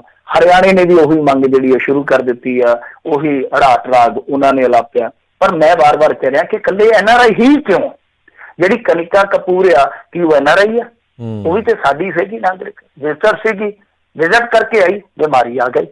ਇਸੇ ਮੰਨ ਲਓ ਹੈਗਾ ਸੀਗਾ ਕਲਬੁਰਗੀ ਵਾਲਾ ਪਹਿਲਾ ਬਜ਼ੁਰਗ ਜਿਹੜਾ ਗੁਜ਼ਰਿਆ, ਉਹ ਵੀ ਵਿਜ਼ਿਟ ਕਰਕੇ ਆਇਆ ਸੀ। ਪਾਠੀ ਬਲਦੇਵ ਸਿੰਘ ਸੀਗਾ ਜਿਹੜਾ, ਉਹ ਕਿਹੜਾ NRI ਸੀਗਾ? ਉਹ ਵੀ ਤਾਂ ਵਿਜ਼ਟਰ ਸੀਗਾ ਨਾ, ਵਿਜ਼ਟਰ ਸੀਗਾ, ਵਿਜ਼ਿਟ ਕਰਕੇ ਆਇਆ। ਤਾਂ ਹੋਰ ਜਿਹੜੇ ਸਾਡੇ ਇੱਥੇ ਆਉਂਦੇ ਆ ਸੈਲਾਨੀ, ਅਸੀਂ ਕਿਉਂ ਇੱਕ ਧਿਰ ਤੇ ਹੀ ਸਾਰੀ ਸੁੱਟ ਦਿੰਦੇ ਆ? ਜਿਹੜੇ ਦੂਸਰੇ ਆਉਂਦੇ ਆ, ਸ਼ਰਧਾਲੂ ਆਉਂਦੇ ਆ, ਜਾਂ ਜਿਹੜੇ ਹੋਰ ਘੁੰਮਣ ਫਿਰਨ ਆਉਂਦੇ ਆ, ਜਾਂ ਹਿਮਾਚਲ 'ਚ ਕਿੰਨੇ ਜਾਂਦੇ ਆ, ਜਾਂ ਆਗਰੇ ਕਿੰਨੇ ਜਾਂਦੇ ਆ, ਉਹ ਸੈਲਾਨੀ ਆ ਜਿਹੜੇ, ਉਹ ਸਾਰੇ ਇਕੱਲੇ NRI ਨਹੀਂ ਹੈ। ਤਾਂ ਇਹ ਵੇਖਣਾ ਪਏਗਾ। ਤਾਂ ਦੂਜੀ ਚੀਜ਼ ਇਹ ਆ ਕਿ ਜਿਹੜੇ NRI ਇਸ ਤਰ੍ਹਾਂ ਆਏ ਆ, ਉਹਨਾਂ ਨਾਲ ਇੱਕ ਹੋਰ ਵੀ ਹੈਗੀ ਆ ਲੁਕਣ ਮਿਚੀ ਵਾਲੀ ਖੇਡ। ਉਹ ਕੀ ਆ ਕਿ ਦੇਖੋ ਕਈਆਂ ਨੇ ਪਾਸਪੋਰਟ ਬਣਾਏ ਆ ਪੁਰਾਣੇ ਸਮੇਂ 'ਚ, ਹਨਾ, ਉਸ ਤੋਂ ਬਾਅਦ ਕੀ ਕਰਦੇ, ਜਿੱਦਾਂ ਹੁਣ ਮੰਨ ਲਓ ਕੋਈ ਬੰਦਾ ਜਿਹੜਾ ਉਹ ਮਲੋਟ ਦੇ ਲਾਗੇ ਪਿੰਡ 'ਚ ਰਹਿੰਦਾ, ਮੈਂ ਮਲੋਟ ਦੀ ਉਦਾਹਰਨ ਦੇਣ ਲੱਗਾ ਕਿਉਂਕਿ ਸਾਡਾ ਇਲਾਕਾ। ਉਸ ਤੋਂ ਬਾਅਦ ਕੀ ਹੋਇਆ ਕਿ 2-4 ਸਾਲ ਚਲੋ ਅੱਛੇ ਡਾਲਰ ਕਮਾਏ, ਟਰਕਿੰਗ ਦਾ ਕੰਮ ਕੀਤਾ, ਜਾਂ ਰੈਸਟੋਰੈਂਟ ਖੋਲ ਲਿਆ ਵਿਚਾਰੇ ਨੇ ਉੱਧਰ ਜਾ ਕੇ, ਤੇ ਮੁੜ ਕੇ ਹੋਇਆ ਕਿ ਉਹਨੇ ਆਖਿਆ ਚਲੋ ਕੋਠੀ ਪਾਉਣੀ ਸ਼ਹਿਰ 'ਚ ਪਾ ਲੈਣੇ ਜਾ ਕੇ। ਹੁਣ ਉਹਦੇ ਪਾਸਪੋਰਟ ਦਾ ਐਡਰੈਸ ਹੈ ਜਿਹੜਾ ਉਹ ਹੈਗਾ ਪਿੰਡ ਦਾ, ਔਰ ਉਹ ਚਲੇ ਗਿਆ, ਸ਼ਿਫਟ ਹੋ ਗਿਆ ਮਲੋਟ ਸ਼ਹਿਰ ਦੇ ਵਿੱਚ। ਉਹ ਸਿੱਧਾ ਗਿਆ ਮਲੋਟ, ਉੱਥੇ ਚਲੋ ਆਪਣੇ ਰਿਸ਼ਤੇਦਾਰਾਂ ਨੂੰ ਮਿਲਿਆ, ਉੱਥੋਂ ਗਾਹ ਨਿਕਲ ਗਿਆ, ਚੰਡੀਗੜ੍ਹ ਨਿਕਲ ਗਿਆ, ਬਰਨਾਲੇ ਨਿਕਲ ਗਿਆ, ਪਟਿਆਲੇ ਨਿਕਲ ਗਿਆ, ਉਸ ਤੋਂ ਬਾਅਦ ਫਿਰ ਵਾਪਸ ਹੋ ਗਿਆ। ਤਾਂ ਹੁਣ ਜਿਹੜੀ ਜਾਣਕਾਰੀ ਆ, ਜਾਣਕਾਰੀ ਕਾਰਡ ਦੇ ਵਿੱਚ ਤੇ ਪਿੰਡ ਦੀ ਹੋਊਗੀ। ਜਦ ਪਿੰਡ 'ਚ ਜਾਣਗੇ ਤਾਂ ਉਹ ਕਹਿਣਗੇ ਬੰਦਾ ਤੇ ਇੱਥੇ ਆਇਆ ਹੀ ਨਹੀਂ, ਇਹਦਾ ਮਤਲਬ ਕਿ ਬੰਦਾ ਤੇ ਜੀ ਰੂਹ ਖੁਸ਼ ਹੋ ਗਿਆ। ਇਹਨਾਂ ਦੇ ਖਾਤੇ 'ਚ ਤਾਂ ਪੈ ਗਿਆ ਨਾ ਕਿ ਰੂਹ ਖੁਸ਼ ਹੋ ਗਿਆ ਬੰਦਾ, ਉਹਨੇ ਜਾਣਕਾਰੀ ਲੁਕਾ ਲਈ ਹੈ। ਪਰ ਇਹ ਤੇ ਹੁਣ ਕਿਤੇ ਨਾ ਕਿਤੇ ਮਿਸਕਮਿਊਨੀਕੇਸ਼ਨ ਹੈ ਨਾ, ਕਿ ਪਾਸਪੋਰਟ ਤੇ ਪੁਰਾਣਾ ਐਡਰੈਸ ਆ, ਬੰਦਾ ਜਿਹੜਾ ਉਹ ਨਵੇਂ ਟਿਕਾਣੇ ਤੇ ਕਿਤੇ ਸ਼ਿਫਟ ਹੋ ਗਿਆ। ਇਹਦੇ 'ਚ ਦੱਸੋ ਕਸੂਰ ਕਿਹੜੀ ਕਰਦਾ? ਤਾਂ ਤੁਸੀਂ ਹਵਾਈ ਅੱਡਿਆਂ ਤੇ ਮੈਕੈਨਿਜ਼ਮ ਕਿਉਂ ਨਹੀਂ ਬਣਾਇਆ? ਕਿਉਂ ਨਹੀਂ ਐਸਾ ਤਾਲਮੇਲ ਜਿਹੜਾ ਤੁਸੀਂ ਕਾਇਮ ਕੀਤਾ ਕਿ ਜਿਹੜੀਆਂ ਲੋਕਲ ਗਵਰਨਮੈਂਟਾਂ ਸੀ ਉਹ ਨਾਲ ਦੀ ਨਾਲ ਨਿਗਰਾਨੀ ਰੱਖਦੀਆਂ ਪਾਈ? ਔਰ ਦੂਜੀ ਗੱਲ ਹੈ ਕਿ NRI ਭੈਣ ਭਰਾ ਵੀ ਆ ਜਿਹੜੇ, ਉਹਨਾਂ ਨੂੰ ਵੀ ਬਹੁਤਾ ਘਬਰਾਉਣ ਦੀ ਜ਼ਰੂਰਤ ਨਹੀਂ। ਹੁਣ ਜਿਸ ਤਰ੍ਹਾਂ ਇੱਕ NRI ਨੂੰ ਇਹਨਾਂ ਨੇ ਰੱਖਿਆ ਸੀ ਲਹਿਰਗੀ 'ਚ, ਤੇ ਉਹਨੇ ਕੀ ਕਰਤੂਤ ਕੀਤੀ? ਕੈਨੇਡਾ ਦਾ ਸੀ ਮੇਰੇ ਖਿਆਲ ਦੀ ਨਾਲ, ਉਹਨੇ ਚੱਕ ਕੇ ਤੇ ਇੱਕ ਲਈ ਕਾਰ ਕਮਾਈ ਉੱਥੋਂ, ਤੇ ਕਿਸੇ ਧਾਰਮਿਕ ਸਥਾਨ ਤੇ ਮੱਥਾ ਟੇਕਣ ਚਲੇ ਗਿਆ। ਰਾਹ ਦੇ ਵਿੱਚ ਕਿਸੇ ਨੇ ਕਹਿਤਾ ਹੋਣਾ, ਰਾਹ ਦੇ ਵਿੱਚ ਟੀਮ ਆਈ ਤੇ ਉਹਨਾਂ ਨੇ ਚੱਕ ਲਿਆ, ਉਹਦੇ ਤੇ ਮਾਮਲਾ ਦਰਜ ਕਰ ਲਿਆ ਵਾ। ਤਾਂ ਕੁਛ ਲੋਕ ਇਹੋ ਜਿਹੇ ਆ ਜਿਹੜੇ ਆਪ, ਹੁਣ ਹਰਿਆਣੇ ਦੀ ਘਟਨਾ ਸਾਦਕ ਦੇ ਲਾਗੇ, ਤਾਂ ਉੱਥੇ ਕੀ ਆ ਕਿ ਇੱਕ ਮੁੰਡਾ ਜਿਹੜਾ ਕੈਨੇਡਾ 'ਚ ਸੀਗਾ, ਉਹ ਆਇਆ ਤਾਂ ਉਹਦੇ ਬਾਪ ਨੇ ਖੁਦ ਪੁਲਿਸ ਨੂੰ ਕਾਲ ਕੀਤੀ, ਖੁਦ ਨੂੰ ਪ੍ਰਸ਼ਾਸਨ ਤੱਕ ਪਹੁੰਚ ਕਰਨੀ ਪਈ ਕਿ ਹਾਂ ਭਾਈ ਮੇਰਾ ਬੱਚਾ ਆਇਆ ਵਾ, ਤੁਸੀਂ ਆਪਣਾ ਰੂਟੀਨ ਚੈੱਕਅਪ ਜਿਹੜਾ ਕਰੋ, ਇਹਦੇ 'ਚ ਕੀ ਹੈ। ਤਾਂ ਇਹ ਚੀਜ਼ਾਂ ਜਿਹੜੀਆਂ ਨੇ ਉਹ ਹੁਣ ਲੁਕਾਉਣ ਦੀਆਂ ਜਾਂ ਛੁਪਾਉਣ ਦੀਆਂ ਗੱਲਾਂ ਜਿਹੜੀਆਂ ਗਾਂਹ ਦੀਆਂ ਹੋ ਗਈਆਂ, ਮਾਮਲੇ ਦਰਜ ਕਰੀ ਜਾਂਦੇ ਆ। ਇੱਥੇ ਤੱਕ ਕੀ ਹੋਇਆ ਕਿ ਭਾਰਤ ਦੇ ਵਿੱਚ ਇੱਕ ਐਸਾ ਵੀ ਮਾਮਲਾ ਮੇਰੇ ਖਿਆਲ ਦੇ ਨਾਲ ਤੇਲੰਗਾਨਾ ਦਾ ਜਾਂ ਇਧਰਲੀ ਸਾਈਡ ਦਾ, ਚਲੋ ਕਿਤੇ ਵੀ ਹੋਇਆ, ਮੈਂ ਉਹ ਦੱਸਦਾ ਜ਼ਰੂਰ ਹੈ ਤੁਹਾਨੂੰ ਕਿ ਹੈਦਰਾਬਾਦ ਦਾ ਸ਼ਾਇਦ, ਤਾਂ ਉੱਥੇ ਇੱਕ DSP ਦਾ ਮੁੰਡਾ ਆਇਆ ਸੀ ਜਿਹੜਾ ਕਰੋਨਾ ਵਾਇਰਸ ਪੋਜ਼ਿਟਿਵ ਸੀਗਾ। ਉਸ ਬੰਦੇ ਨੇ ਜਾਣਕਾਰੀ ਲਿਖਾਈ ਤਾਂ ਚੱਕ ਕੇ DSP ਤੇ ਵੀ ਮਾਮਲਾ ਦਰਜ ਕਰ ਦਿੱਤਾ ਗਿਆ, ਨਾਲ ਮੁੰਡੇ ਤੇ ਤਾਂ ਹੋਣਾ ਹੀ ਸੀਗਾ, DSP ਤੇ ਵੀ ਕਰ ਦਿੱਤਾ ਗਿਆ। ਸੋ ਜਿਹੜਾ ਵੀ ਤੁਹਾਡੇ ਕੋਈ ਨੌਨ ਚੋਂ ਆ ਜਾਂ ਤੁਹਾਡੇ ਕੋਈ ਗਾਂ ਹੋ ਰਿਹਾ ਸਾਖ ਸੰਬੰਧੀਆਂ ਚੋਂ, ਉਹਨੂੰ ਕਹੋ ਕਿ ਜੇ ਉਹ ਇੰਡੀਆ 'ਚ ਆਇਆ ਹੋਇਆ ਇਹਨੇ ਦੀ ਤਾਂ ਕੋਈ ਘਬਰਾਉਣ ਦੀ ਲੋੜ ਨਹੀਂ, ਕੋਈ ਡਰਨ ਦੀ ਲੋੜ ਨਹੀਂ ਹੈ। ਜਸਟ ਇੱਕ ਮਾੜਾ ਜਿਹਾ ਫਾਰਮੈਲਿਟੀ ਵਾਲਾ ਕੰਮ ਹੈ। ਜੇ ਕਿਸੇ ਨੂੰ ਕੋਈ ਰੋਗ ਨਹੀਂ ਹੈਗਾ ਜਾਂ ਉਹ ਪੁਰਾਣਾ ਆਇਆ 1.5-2 ਮਹੀਨੇ ਪਹਿਲਾਂ ਵਾਲਾ, ਤਾਂ ਵੀ ਕੋਈ ਘਬਰਾਉਣ ਦੀ ਜ਼ਰੂਰਤ ਨਹੀਂ ਹੈ। ਜਸਟ ਇੱਕ ਚੈੱਕਅਪ ਹੈ। ਉਸ ਤੋਂ ਬਾਅਦ ਜੇ ਕਹਿਣਗੇ ਤੇ 14 ਦਿਨ ਤੁਸੀਂ ਅਲੈਦਗੀ 'ਚ ਰਹਿ ਲਓ, ਕੋਈ ਵੱਡੀ ਗੱਲ ਨਹੀਂ। ਜੇ ਮਾਮਲਾ ਵਗੈਰਾ ਦਰਜ ਕਰਦੇ ਆ ਜਾਂ ਗੱਲ ਇੱਥੋਂ ਤੱਕ ਪਹੁੰਚਦੀ ਹੈ ਤੇ ਫਿਰ ਮਾਮਲਾ ਵਿਗੜ ਜਾਊਗਾ। ਜੀ ਜੀ ਜੀ। ਅਗਲੀ ਜਿਹੜੀ ਮਿੰਟੂ ਜੀ ਗੱਲ ਕਰਦੇ, ਕਹਿੰਦੇ ਦਵਾਈਆਂ ਦੀਆਂ ਦੁਕਾਨਾਂ ਦੇ ਅੱਗੇ ਲੱਗੀਆਂ ਨੇ ਜਿਹੜੀਆਂ ਹੋਰ ਦੁਕਾਨਾਂ ਲਾਈਨਾਂ ਲੱਗੀਆਂ, ਸਟਾਕ ਹੋਣ ਲੱਗੇ ਨੇ ਖਤਮ। ਦੇਖੋ ਸਟਾਕ ਜਿਹੜੇ ਆ ਉਹ ਖਤਮ ਹੋਣੇ ਹੀ ਹੋਣੇ ਆ। ਜਿਵੇਂ ਆਪਾਂ ਗੱਲ ਕਰ ਰਹੇ ਹਾਂ, ਗੱਲ ਇਹ ਆ ਕਿ ਮੈਡੀਕਲਾਂ ਤੇ ਜਿਸ ਤਰੀਕੇ ਦੇ ਨਾਲ ਲਾਈਨਾਂ ਲੱਗੀਆਂ, ਅੱਜ ਇਹਨਾਂ ਨੇ ਖੁੱਲ੍ਹ ਦਿੱਤੀ ਕੁਛ ਘੰਟੇ। ਔਰ ਇਹਦੇ 'ਚ ਕੀ ਗਲਤੀ ਕੀਤੀ ਇਹਨਾਂ ਨੇ ਕਿ ਇਹਨਾਂ ਨੇ 2 ਕੁ ਮੈਡੀਕਲ, ਜਿੱਦਾਂ ਇੱਕ ਸ਼ਹਿਰ ਹੈ ਲਾ ਲਓ, ਦਰਮਿਆਨਾ ਸ਼ਹਿਰ ਹੈ, ਨਾ ਬਹੁਤਾ ਵੱਡਾ ਨਾ ਛੋਟਾ, ਉਹਦੇ ਵਿੱਚ 2 ਮੈਡੀਕਲ ਖੋਲ ਦਿੱਤੇ ਕਿ ਆ ਜੀ ਆਥੋਰਾਈਜ਼ਡ ਆ 2 ਮੈਡੀਕਲ, ਇਹਨਾਂ ਤੋਂ ਜਾ ਕੇ ਤੁਸੀਂ ਦਵਾਈ ਲੈ ਸਕਦੇ ਆ। ਹੁਣ 2 ਮੈਡੀਕਲ ਖੁੱਲ੍ਹੇ ਆ ਤੇ ਉੱਥੇ ਮਰੀਜ਼ ਜਿਹੜੇ ਆ ਜਾਂ ਜਿਹੜੇ ਮਰੀਜ਼ਾਂ ਦੇ ਹੈਗੇ ਤਿਮਾਰਦਾਰ ਦਵਾਈ ਲੈਣ ਵਾਸਤੇ, ਉਹ ਪਹੁੰਚ ਗਏ 2000, ਕਿਉਂਕਿ ਸ਼ਹਿਰ ਦੇ ਵਿੱਚ ਇੰਨੇ ਤੇ ਹੋਣਗੇ ਨਾ ਜ਼ਰੂਰਤ ਵਾਲੇ। ਤਾਂ ਇੱਕ ਮੈਡੀਕਲ ਤੇ ਕਿੰਨਾ ਬੰਦਾ ਇਕੱਠਾ ਹੋ ਗਿਆ? ਹਜ਼ਾਰ ਇੱਕੋ ਵਾਰੀ ਪਹੁੰਚ ਗਿਆ, ਕਿਉਂਕਿ ਟਾਈਮ ਤਾਂ ਇੱਕੋ ਜਿਹਾ ਨਾ ਸਭ ਦੇ ਕੋਲ। ਤਾਂ ਫਿਰ ਉੱਥੇ ਲਾਈਨਾਂ ਲੱਗ ਗਈਆਂ। ਹੁਣ ਦੂਰੀ ਵਾਲਾ ਤੁਹਾਨੂੰ ਪਤਾ ਹੈ, ਕੋਈ ਬਾਹਰਲਾ ਮੁਲਕ ਤੇ ਹੈ ਨਹੀਂ, ਕੋਈ ਪੱਛਮੀ ਮੁਲਕ ਤੇ ਹੈ ਨਹੀਂ ਕਿ ਲੋਕ ਆਪਣੇ ਪੱਧਰ ਤੇ ਹੀ ਸਾਰਾ ਕੁਛ ਕਰ ਲੈਣਗੇ। ਤਾਂ ਜੇ ਦੂਰੀ ਬਣਾਓਗੇ ਤਾਂ ਲਾਈਨਾਂ ਵੀ ਕਿੱਥੋਂ ਤੱਕ ਚਲੇ ਜਾਣਗੀਆਂ। ਤਾਂ ਹੋਇਆ ਇੱਕ ਇਹ ਕਿ ਭੀੜ ਭੜੱਕਾ ਫੇਰ ਵੱਧ ਗਿਆ। ਹੁਣ ਮੇਰੇ ਖਿਆਲ ਦੇ ਨਾਲ ਇਹਨਾਂ ਨੇ ਇਹ ਐਲਾਨ ਕੀਤਾ ਵਾ ਕਿ ਆਉਣ ਵਾਲੇ ਦਿਨਾਂ ਦੇ ਵਿੱਚ, ਮਤਲਬ ਕਿ ਕੱਲ੍ਹ ਨੂੰ ਜਿੱਦਾਂ ਕਿ ਅਸੀਂ ਖੁੱਲ੍ਹੇ ਮੈਡੀਕਲ ਕਰਾਂਗੇ। ਅੱਜ ਦਾ ਸਾਡੇ ਜ਼ਿਲ੍ਹੇ ਦੇ ਵਿੱਚ ਤਾਂ ਮੈਂ ਪੜ੍ਹ ਰਿਹਾ ਸੀਗਾ ਪ੍ਰੈਸ ਨੋਟ ਕਿ ਮੈਡੀਕਲ ਜਿਹੜੇ ਆ ਉਹ ਸਾਰੇ ਹੀ ਖੋਲ੍ਹੇ ਜਾਣਗੇ। ਮਤਲਬ ਕਿ ਜਿਹੜੇ 2-3 ਘੰਟੇ ਹੋਣਗੇ ਨਾ, ਸਾਰੇ ਮੈਡੀਕਲ ਖੋਲ ਦੇਣਗੇ ਤਾਂ ਕਿ ਭੀੜ ਭੜੱਕਾ ਨਾ ਹੋਵੇ। ਇੱਥੋਂ ਦਾ ਡਿਪਟੀ ਕਮਿਸ਼ਨਰ ਬਹੁਤ ਵਿਜ਼ਨਰੀ ਹੈ ਬੰਦਾ, ਉਹਨੇ ਦੇਖ ਲਓ ਪੁਲਿਸ ਵਾਲਿਆਂ ਨੂੰ ਬਕਾਇਦਾ ਆਰਡਰ ਕੀਤਾ ਕਿ ਇੱਕ ਡਾਂਗ ਨਹੀਂ ਕਿਸੇ ਨੇ ਮਾਰਨੀ। ਤਾਂ ਮੁਕਤਸਰ ਦੇ ਵਿੱਚੋਂ ਤੁਹਾਨੂੰ ਸ਼ਾਇਦ ਹੀ ਕੋਈ ਐਸੀ ਵੀਡੀਓ ਵੇਖਣ ਨੂੰ ਮਿਲੀ ਹੋਏਗੀ। ਬਾਕੀ ਜ਼ਿਲ੍ਹਿਆਂ ਦੇ ਵਿੱਚੋਂ ਵੀਡੀਓ ਜਿਹੜੀਆਂ ਉਹ ਇਸ ਤਰ੍ਹਾਂ ਦੀਆਂ ਬਹੁਤ ਜ਼ਿਆਦਾ ਵਾਇਰਲ ਹੋ ਰਹੀਆਂ। ਤਾਂ DC ਜਿਹੜੇ ਮੁਕਤਸਰ ਸਾਹਿਬ ਦੇ ਆ, ਬਹੁਤ ਵਿਜ਼ਨਰੀ ਆਦਮੀ ਆ। ਤਾਂ ਉਹਨਾਂ ਨੇ ਹੁਣ ਕੱਲ ਕੀ ਫੈਸਲਾ ਲਿਆ ਵਾ ਕਿ ਸਾਰੇ ਮੈਡੀਕਲ ਇੱਕੋ ਵੇਲੇ ਖੋਲਾਂਗੇ ਤਾਂ ਕਿ ਭੀੜ ਭੜੱਕਾ ਨਾ ਹੋਵੇ। ਤਾਂ ਇਹ ਜ਼ਰੂਰੀ ਸੀ। ਹੁਣ ਦੂਜੀ ਚੀਜ਼ ਜਿਹੜੀ ਆ ਕਿ ਗੱਲ ਦਵਾਈਆਂ ਦੇ ਮੁੱਕਣ ਦੀ ਆ, ਤਾਂ ਉਹਦਾ ਇੱਕ ਕਾਰਨ ਹੋਰ ਵੀ ਆ ਕਿ ਜੇ ਤੁਸੀਂ ਮੈਡੀਕਲ ਖੋਲ੍ਹਤੇ, ਲੋਕਾਂ 'ਚ ਇੱਕ ਪੈਨਿਕ ਆ, ਲੋਕ ਭੱਜ ਕੇ ਦਵਾਈਆਂ ਖਰੀਦਣਗੇ। ਦਵਾਈਆਂ ਦੀ ਜੇ ਚੇਨ ਤੁਹਾਡੀ ਨਹੀਂ ਚੱਲੇਗੀ, ਕਿਉਂਕਿ ਰਿਟੇਲਰ ਨੇ ਤਾਂ ਦਵਾਈ ਜਿਹੜੀ ਹੈ ਉਹੀ ਦੇਣੀ ਹੈ ਨਾ ਜੋ ਉਹਦੇ ਕੋਲ ਪਈ ਆ। ਤੇ ਜੇ ਦਵਾਈ ਪਿੱਛੋਂ ਹੀ ਸਪਲਾਈ ਨਾ ਹੋਈ ਤਾਂ ਰਿਟੇਲਰ ਆਪਦੇ ਘਰੋਂ ਤੇ ਬਣਾ ਕੇ ਦੇਣੋਂ ਰਿਹਾ ਨਾ। ਤਾਂ ਇਹਦੇ ਲਈ ਤੁਹਾਨੂੰ ਚੇਨ ਹੀ ਸਾਰੀ ਜਿਹੜੀ ਆ ਉਹ ਚਲਾਉਣੀ ਪਊਗੀ। ਜੇ ਤੁਸੀਂ ਸਾਰੀ ਚੇਨ ਹੀ ਚਾਲੂ ਕਰੋ ਦਵਾਈ ਵਾਲੀ, ਦਵਾਈ ਦੀ ਚੇਨ ਜਿਹੜੀ ਆ ਉਹ ਚਲਾਉਣੀ ਉਨੀ ਜ਼ਰੂਰੀ ਆ ਜਿੰਨੀ ਫੂਡ ਦੀ ਚੇਨ ਜਿਹੜੀ ਆ ਉਹ ਇੱਥੇ ਚਲਾਉਣੀ ਲਾਜ਼ਮੀ ਹੈ। ਜੀ ਜੀ, ਬਿਲਕੁਲ। ਅਗਲੀ ਜਿਹੜੀ ਗੱਲ ਕਰੀਏ, ਕਹਿੰਦੇ ਕਰੋਨਾ ਵਾਇਰਸ ਦੇ ਖਿਲਾਫ ਮਨਪ੍ਰੀਤ ਬਾਦਲ ਦਾ ਐਕਸ਼ਨ ਫੰਡ ਜਾਰੀ ਤੇ ਨਾਲ ਹੀ ਸਖਤ ਹਦਾਇਤਾਂ। ਦੇਖੋ ਮਨਪ੍ਰੀਤ ਸਿੰਘ ਬਾਦਲ ਹੋਰਾਂ ਨੇ ਆਪਣੇ ਜ਼ਿਲ੍ਹੇ ਨੂੰ ਯਾਨੀ ਬਠਿੰਡਾ ਜ਼ਿਲ੍ਹੇ ਨੂੰ, ਕਿਉਂਕਿ ਮੁਕਤਸਰ ਜ਼ਿਲ੍ਹੇ ਨੂੰ ਆਪਣਾ ਜ਼ਿਲ੍ਹਾ ਘੱਟ ਹੀ ਸਮਝਦੇ, ਵੈਸੇ ਇਹਨਾਂ ਦਾ ਆਪਣਾ ਜਿਹੜਾ ਜੱਦੀ ਪਿੰਡ ਹੈ ਉਹ ਤਾਂ ਮੁਕਤਸਰ ਜ਼ਿਲ੍ਹੇ ਦੇ ਵਿੱਚ ਆ ਨਾ, ਲੰਬੀ ਹਲਕੇ 'ਚ ਆ। ਪਰ ਇਹ ਫਰੀਦਕੋਟ ਤੋਂ ਬਠਿੰਡੇ ਤੋਂ ਇਲੈਕਸ਼ਨ ਲੜਦੇ ਆ ਤੇ ਉੱਥੇ ਹੀ ਜ਼ਿਆਦਾ ਫਿਰ ਇਹ ਫੋਕਸ ਕਰਦੇ ਆ। ਤਾਂ ਇਹਨਾਂ ਨੇ ਜਿਹੜਾ ਇੱਕ ਜ਼ਿਲ੍ਹੇ ਦੇ ਵਿੱਚ ਜੋ ਆਉਣਾ ਕਰੋੜ ਰੁਪਈਆ ਉਹ ਜਾਰੀ ਕੀਤਾ ਵਾ, ਤੇ ਨਾਲ ਇਹਨਾਂ ਨੇ ਕੁਛ ਦਿਸ਼ਾ ਨਿਰਦੇਸ਼ ਵੀ ਦਿੱਤੇ ਆ ਕਿ ਦਵਾਈਆਂ ਤੇ ਦੁੱਧ ਨੂੰ ਅਗਲੇ 12 ਘੰਟਿਆਂ ਵਿੱਚ ਲੋਕਾਂ ਦੇ ਘਰਾਂ 'ਚ ਪੂਰੀ ਤਰ੍ਹਾਂ ਪਹੁੰਚਾਇਆ ਜਾਵੇ। ਨਾਲ ਹੀ ਸ਼ਹਿਰ 'ਚ ਸਫਾਈ ਦਾ ਧਿਆਨ ਰੱਖਿਆ ਜਾਵੇ। ਨਗਰ ਨਿਗਮ ਦੀਆਂ ਗੱਡੀਆਂ ਜਿਹੜੀਆਂ ਉਹ ਰੋਜ਼ਾਨਾ ਘਰਾਂ ਵਿੱਚੋਂ ਕੂੜਾ ਇਕੱਠਾ ਕਰਨ ਤਾਂ ਜੋ ਗੰਦਗੀ ਨਾ ਫੈਲੇ।